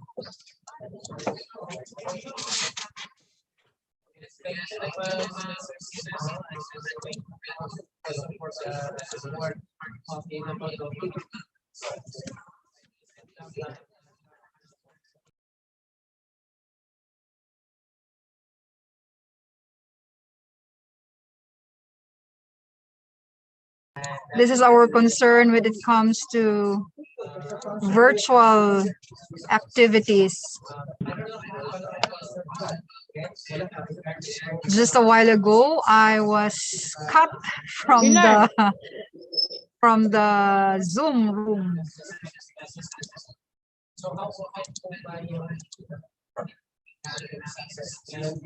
Okay, what about that, Miss Angel?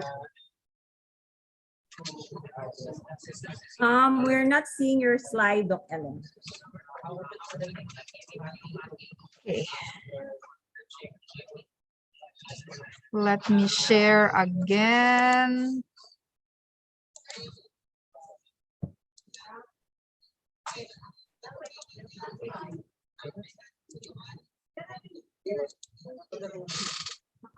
What about that?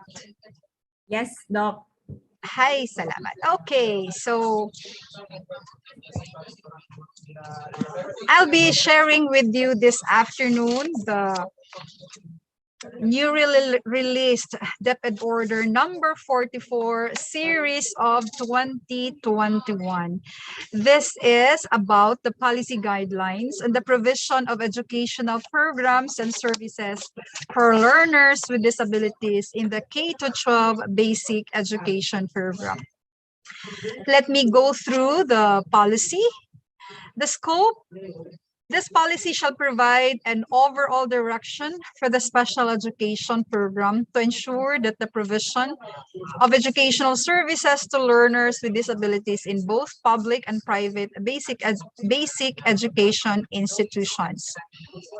This policy also covers the provision of the following: educational services, assessment, curriculum, teachers, learning delivery, learning environment, and resources, and the roles and responsibilities of different levels of governance. The policy statement is that the Department of Education commits to recognize the rights of learners with disabilities to inclusive, equitable, relevant, and quality basic education by providing them effective and efficient educational services that will enable them to become well-rounded, happy, and productive individuals.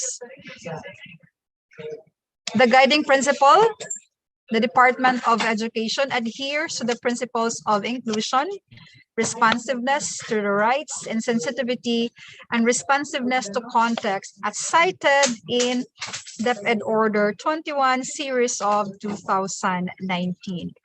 We are moving towards inclusive education, and this policy adheres to that DepEd order released from the central office. So, the provision of educational programs and services for learners with disabilities. What are these educational programs that is included in the DepEd order? First is we have the educational programs and services. That includes identification and referral process, assessment process or assessment services. That also includes psychological and multidisciplinary assessment. We also have adaptation of K-12 curriculum for learners with disabilities. This was discussed by Ms. Sheena this morning. We also have development of individualized educational plan. And in this policy policy guideline, we also have here the standard form for IEP. Resource room services, adaptation to learning resources and ICT, educational placement. That includes, it could be a full inclusion. We all know this for the SPED teachers. For the placement of our learners with disabilities, we can have the full inclusion in the general education classroom. We can also have partial inclusion with resource room services. And we also have self-contained classes. We also have program delivery. We have different program deliveries for our learners with special needs, like we have school-based, community-based, hospital-based, home-based, and okay, those are the different services that we are offering to our learners with special educational needs. Now let's proceed to the important part of this policy, which is very important in our activity today, and that is in Annex 5, which is the individual transition plan form.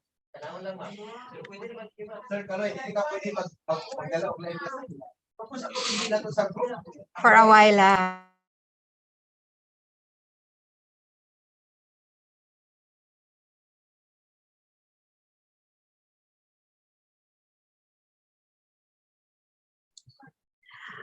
Okay.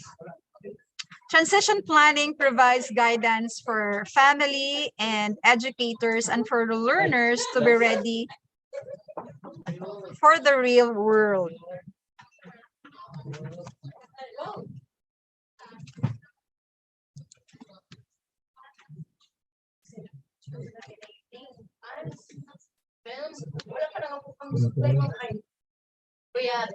This will ensure that the learners will be placed in a possible points of entry according to his or her capabilities for them to live independently with a full participating life in the community. Again, this was mentioned and discussed by Ms. Sheena this morning, the different entry points of our learners for the transition program. This is designed, the purpose of this is designed to enable and empower learners with disabilities to successfully move forward from home to school. So these are the possible entry points: from home to school, from class to class, from school to school, and from school to technical vocational field or employment entrepreneurship or life beyond school. Who is this? Who is it for? So this form is for learners with disabilities who belong to the non-graded class that needs and ready for the transition. Let me emphasize, ready for the transition program. We all know that if a child is not ready for the transition program or even for the mainstreaming activities, do not transfer the child to the mainstream or even for the transition program. Make sure that the child is ready for whatever transition you will plan for the child. When to use this form? This form will be accomplished after assessment for the appropriate entry point of transition program of learners with disabilities and will be reviewed or revisited regularly to track progress of the child. How to use this form? The SPED teacher shall fill out the required data in the form and work with the transition team in formulating the transition goal and plan. Now let's take a look at the different individual transition plan forms as part of the annex in our DepEd order number 44. By the way, before proceeding to the individual transition plan, let me inform the body, because this was asked this morning. We also have here the individual learner's profile. This is the standard learner's profile as indicated in this DepEd order. You can get a copy of this DepEd order from the website, and I will also include this DepEd order in the materials that you can also access. So we have here the individual learner's profile. We also have the progress report card. So we have a progress report card, the standard progress report card, because I know that the schools are using their own card. We modify it, but this time we can make use of this report card for our learners with disabilities. We also have behavior intervention report that is also included here. I did not include that in my slide because the transition form is very, very related to our topic this afternoon. So let's proceed. to the different forms. This is now the individual transition plan. Hope you can see it. There's the school year, the personal information of the child, parents, that's the date of birth, of course, the LRN, the current level of education, name of previous school if there is, like if the child is from school to school entry, and then number of years in school from the previous school, religion, gender, current address. Then we also have exceptionality. Does the child has assessment from what institution, and attach the result of the assessment. If the child is without assessment, just put a check here. And then point of entry, check the point of entry appropriate to the status of the learner. For example, if the child is from home to school, I have mentioned this kanina, that means the child doesn't have any school experience yet. So home to school. If the child is from school to functional life, or if the child is from the SPED center to SPED classes or to inclusion classes, or if the child is from grade level to the next grade level, or if the child is from school to employment or to entrepreneurship, or if the child is from one class to another class in the same grade level. Okay? So, is the form clear? Next is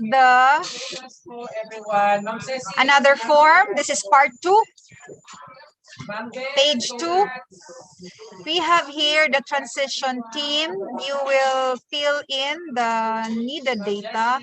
Like, for example, who is the individual transition program coordinator, their contact details, and then the school head, the SPED teacher, the guardian, the name of the learner. If you have a guidance teacher or regular teacher for that matter, and then linkages. On the lower part, there is an instruction that you will list down learners' current strengths, interests, talents, and skills as observed. Give recommendations based on the learner's potentials and needs. So you have there the strength, interest, talent, skills, needs, and your recommendation after giving the assessment. Now, this is the table that shows option for the provision of the specific transition program. So this was already mentioned to you by Ms. Sheena this morning, but this is included in the form. For example, the type of learner based on entry or exit point in the transition program. We have here functional academic skills. We have the pre-vocational skills, life skills, enrichment skills, livelihood skills, care skills, and career skills. Entry point, transition from school to functional life. You may give the child life skills and care skills. Okay, if the child again is from school to functional life, we have learners with severe disabilities. You can give this package to them. So if functional academics is not for them, pre-voc not for them, enrichment and livelihood and career skills, you may give this life skills and care skills packages for them. Another one is transition from home to school, meaning the child doesn't have any school experiences. The child is new in the school, and after the assessment, you may give this skills packages to the child. So you may give all of these packages. Not all packages at the same time. One package at a time. We also have from one class to another in the same grade level option. If you have noticed, there is no check because we can use the K-12 basic education curriculum. Diba? We make use of this basic education curriculum, and what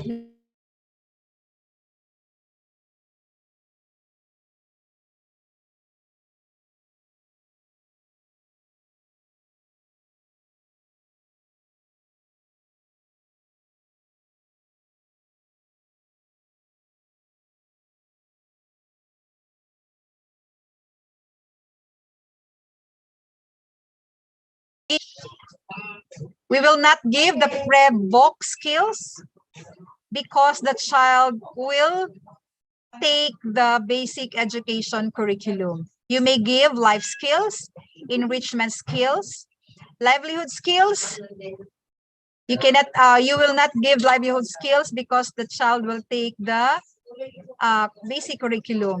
You may also give care skills and career skills. For transition from one grade level to the next grade level, you may give functional academics, and then the rest you may use once the child is in the mainstream already. You will use the basic education curriculum that we are using now. Transition from school to employment and entrepreneurship, you may give all of these packages available. Okay, let me just reiterate what's in the package. For the learning, delivery, and exit, the transition curriculum learner does not need to finish all the contents specified in the K-12 transition curriculum. Unlike in the regular curriculum, basic education curriculum, where all learners need to cover all the competencies of a specific grade level before moving to the next grade level.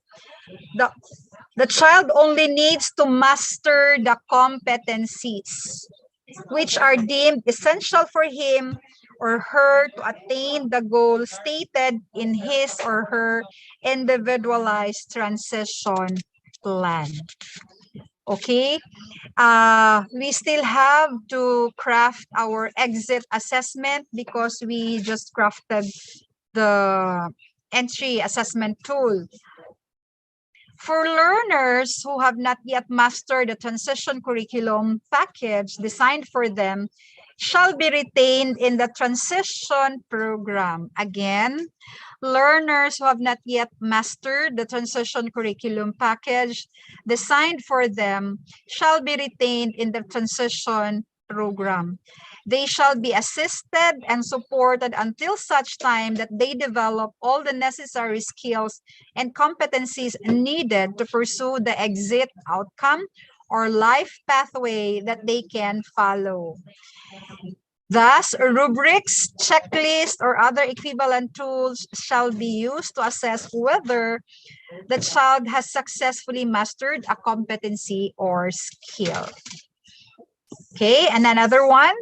The transition curriculum may be contextualized and adaptations may be done to provide all the possible educational opportunities for every learner to learn the important knowledge and skills and develop special talents, abilities, and value systems in a learner-centered environment. The curriculum shall be delivered such that there is differentiation of instruction for the learners. Okay, so the learner must be given all forms of assistance and support for him or her to successfully pursue the exit outcome or life pathway. According to Ms. Sheena, walang forever sa transition program. The child must exit from the program. Okay? Next is the individual transition goal plan. So after the assessment, you have there the goal, what's the entry point of the child, and what's the package the child will undergo. So you have here the competency, the activities. Again, you may contextualize this activity, time frame, persons responsible, and remarks. And then you have here the recommendations. This was agreed during the crafting of this forms that this will serve as the lesson plan of the teacher. Okay? So this is, I did not make up this statement here, but this is included in the guidelines of the policy, that this individual transition goal plan for the child will serve as the lesson plan of the teacher, because you already have here the competencies and the different activities for the child to master this competency, and the time frame and the persons responsible. So prepared by the teacher and noted by the school head or the school principal. Okay? And the last form for the transition curriculum is the consolidated form of transition program. You have here the learners, list of learners, their entry points, then the learning packages, and then the remarks of the teacher.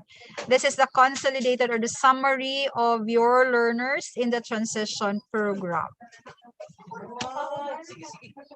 As of now, we have the ongoing development of the assessment tool for the transition program. The output last November, when was that? Will still be validated, and then before it will be validated in the field, we still go on some editing before it will be finalized and be released to the field.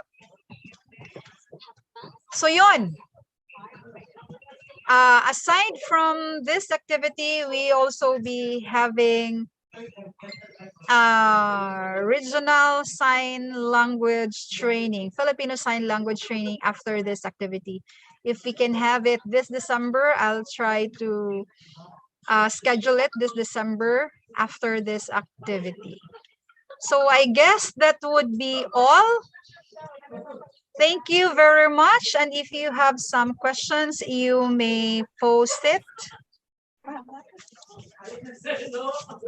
Let me stop sharing first. Okay, that's it. So I guess we have questions here already. Cyril Marie, again, do we have exit assessment tool?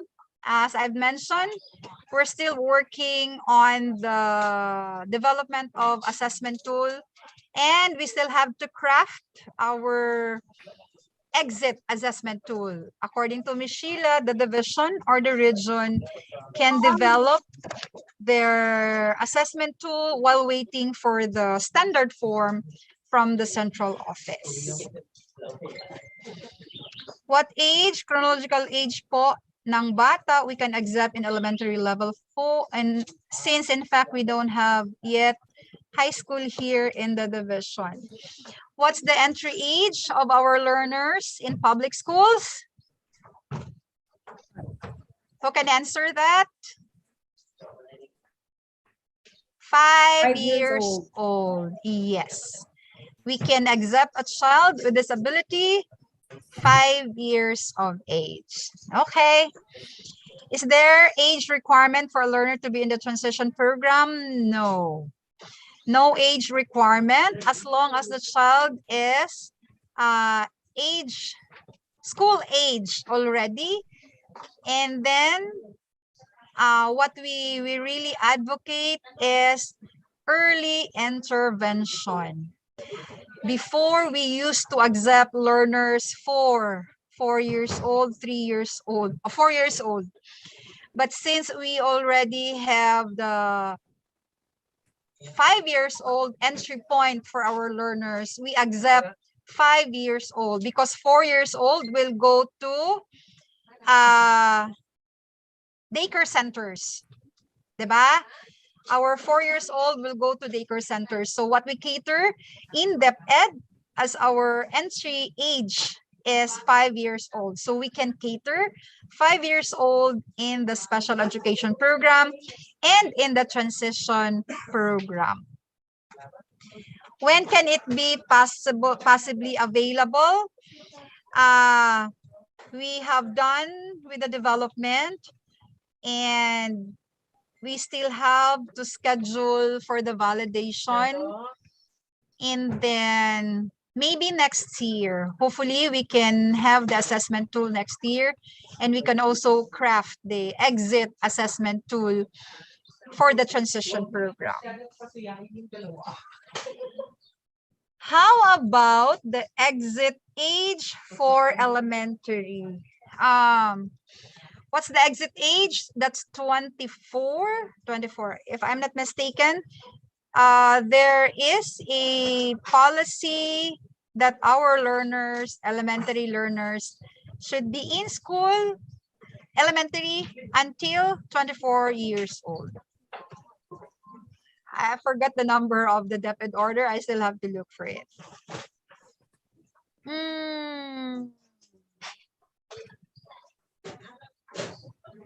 Do we have to continue the IEP of the child once he or she is in transition program, or we can have the ITP alone?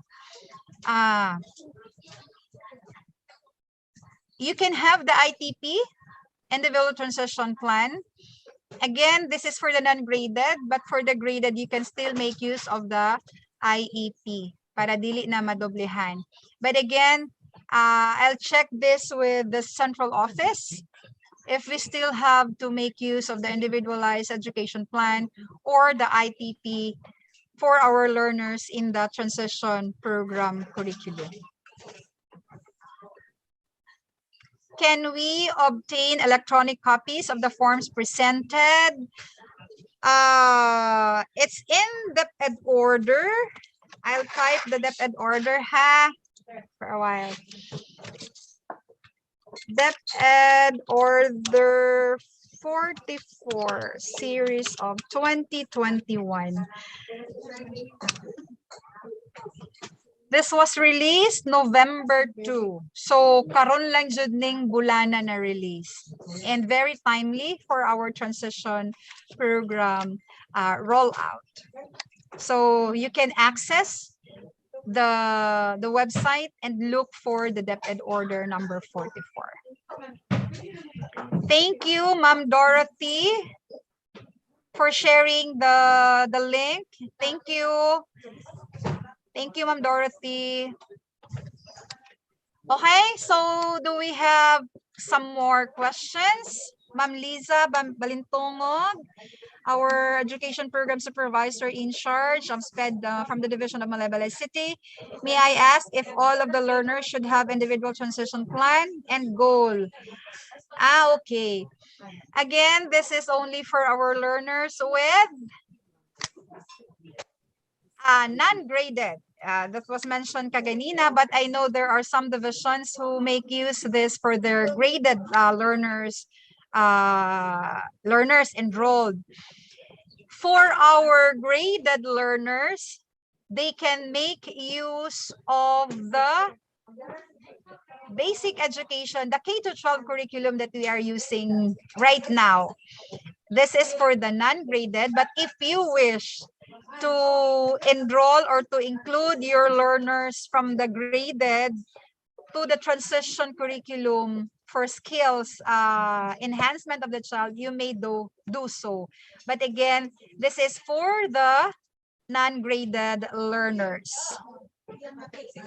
So, ang matagaan lang sa individual transition plan are those non-graded learners enrolled in the transition plan curriculum. For our non-graded, dito na sila sa K-12 curriculum that we are using now. But again, if you wish, because other divisions again are also making use of the transition curriculum, even for their learners na naa sa graded graded system. Okay? Do we still have some more questions? Wala na? So again, let me, even the ones, another one, even the ones na early intervention, yes, because there's an entry point, school, home to school. Diba? If the child comes from home to school entry point, meaning the child doesn't have any school experiences. So kung wala experiences sa bata, you can give the care skills package. Am I right? Let me check my care skills package and life skills package for learners who doesn't have any school experiences. Do we have unified SLMs for non-graded SLMs as of now? The region is still on the process of crafting. We have agreed with the division supervisors to make a region-wide SLMs for our non-graded. We still have to schedule that, and that's another activity to look forward to. I have initially planned this with our division supervisors, and we just have to start it, okay? So that we can have a unified SLM. So we'll just keep you updated if we can start it, since our teachers are also busy doing the SLMs. Am I right? Can you share with us a sample report card for transition program? The report card. Can you share with us a sample report card for the transition program in the non-graded? We are utilizing our modified report card. The ones I have shared with you a while ago, those are our report card for our learners with disabilities. We also have here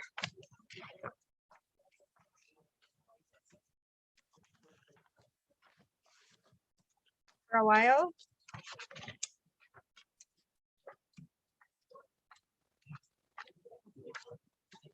Medyo dili kay siya klaro tan-awon.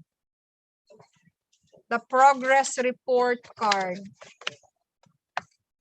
Medyo ano kaayo siya. Can you kindly access na lang the web and download this, kay medyo kung ako ni siya gi-scan karon dili na ninyo maklaro ang content of the sample report card.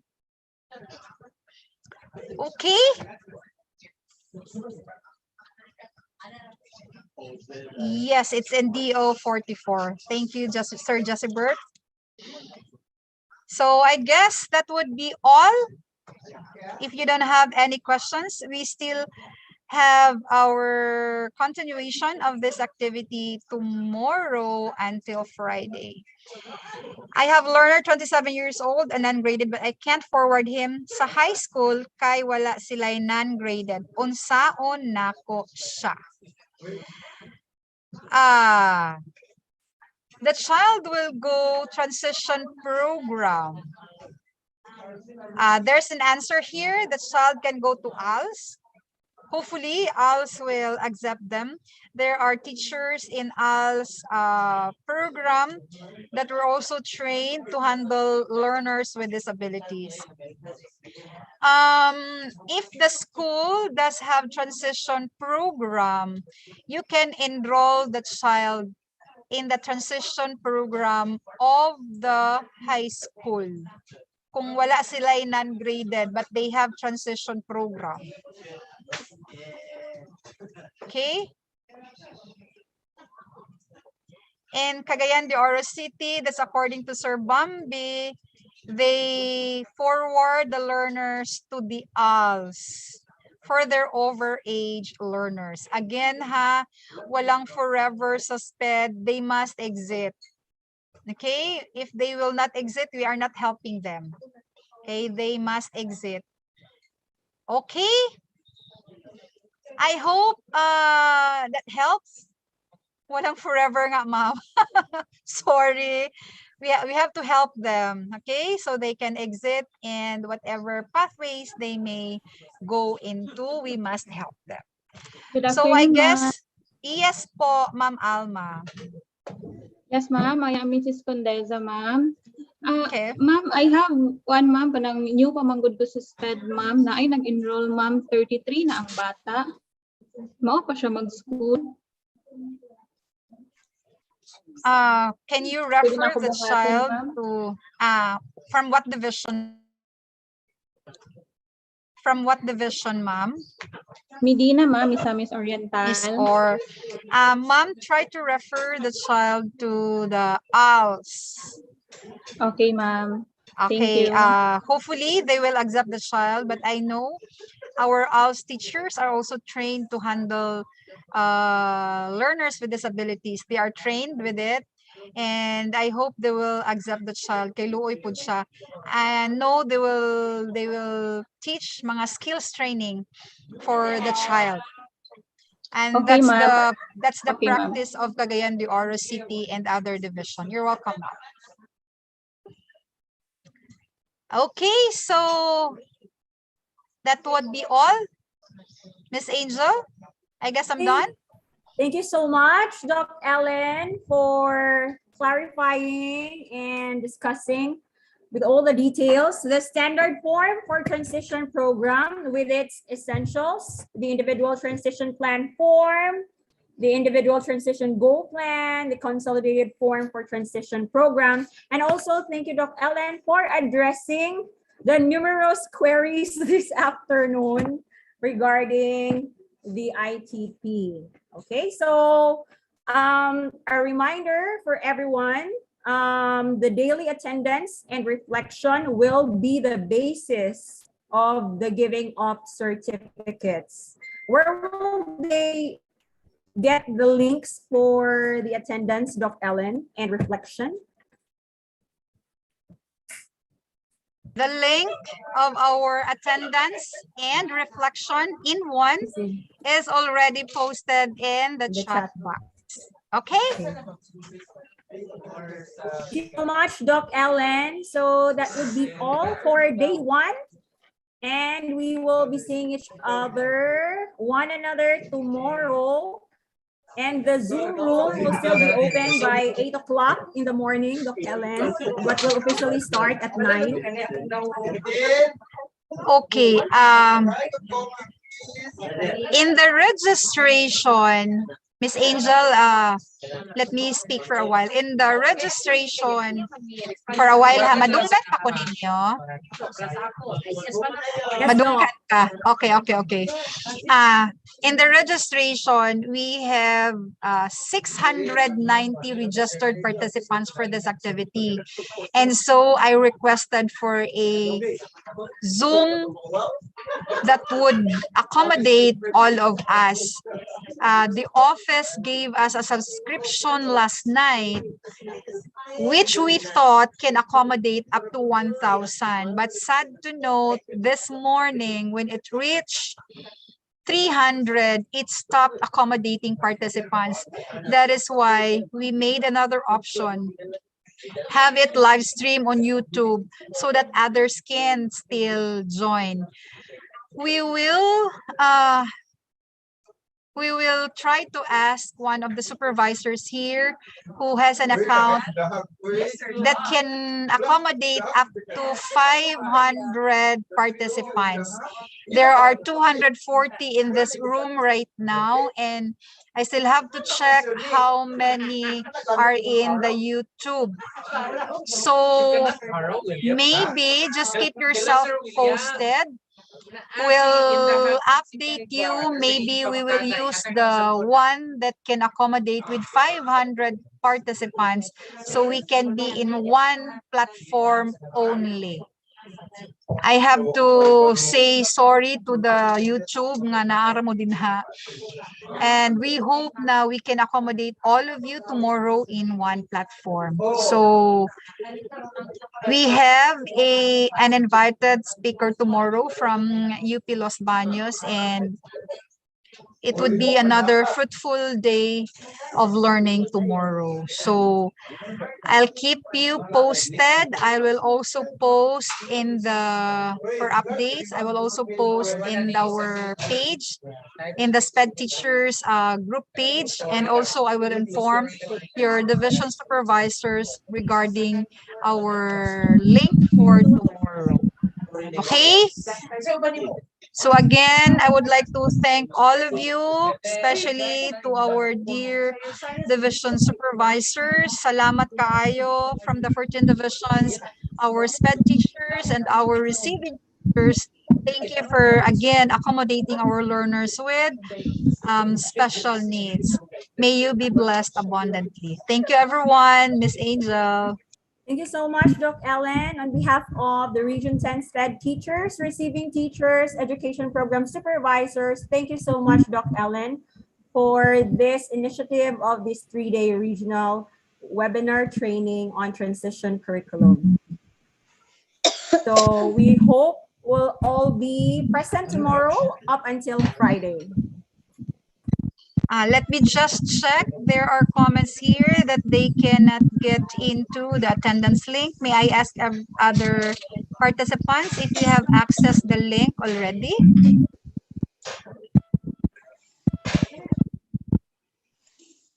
Paki-access daw, Miss Angel, kung maka-access ka. Na-access ko man, try daw.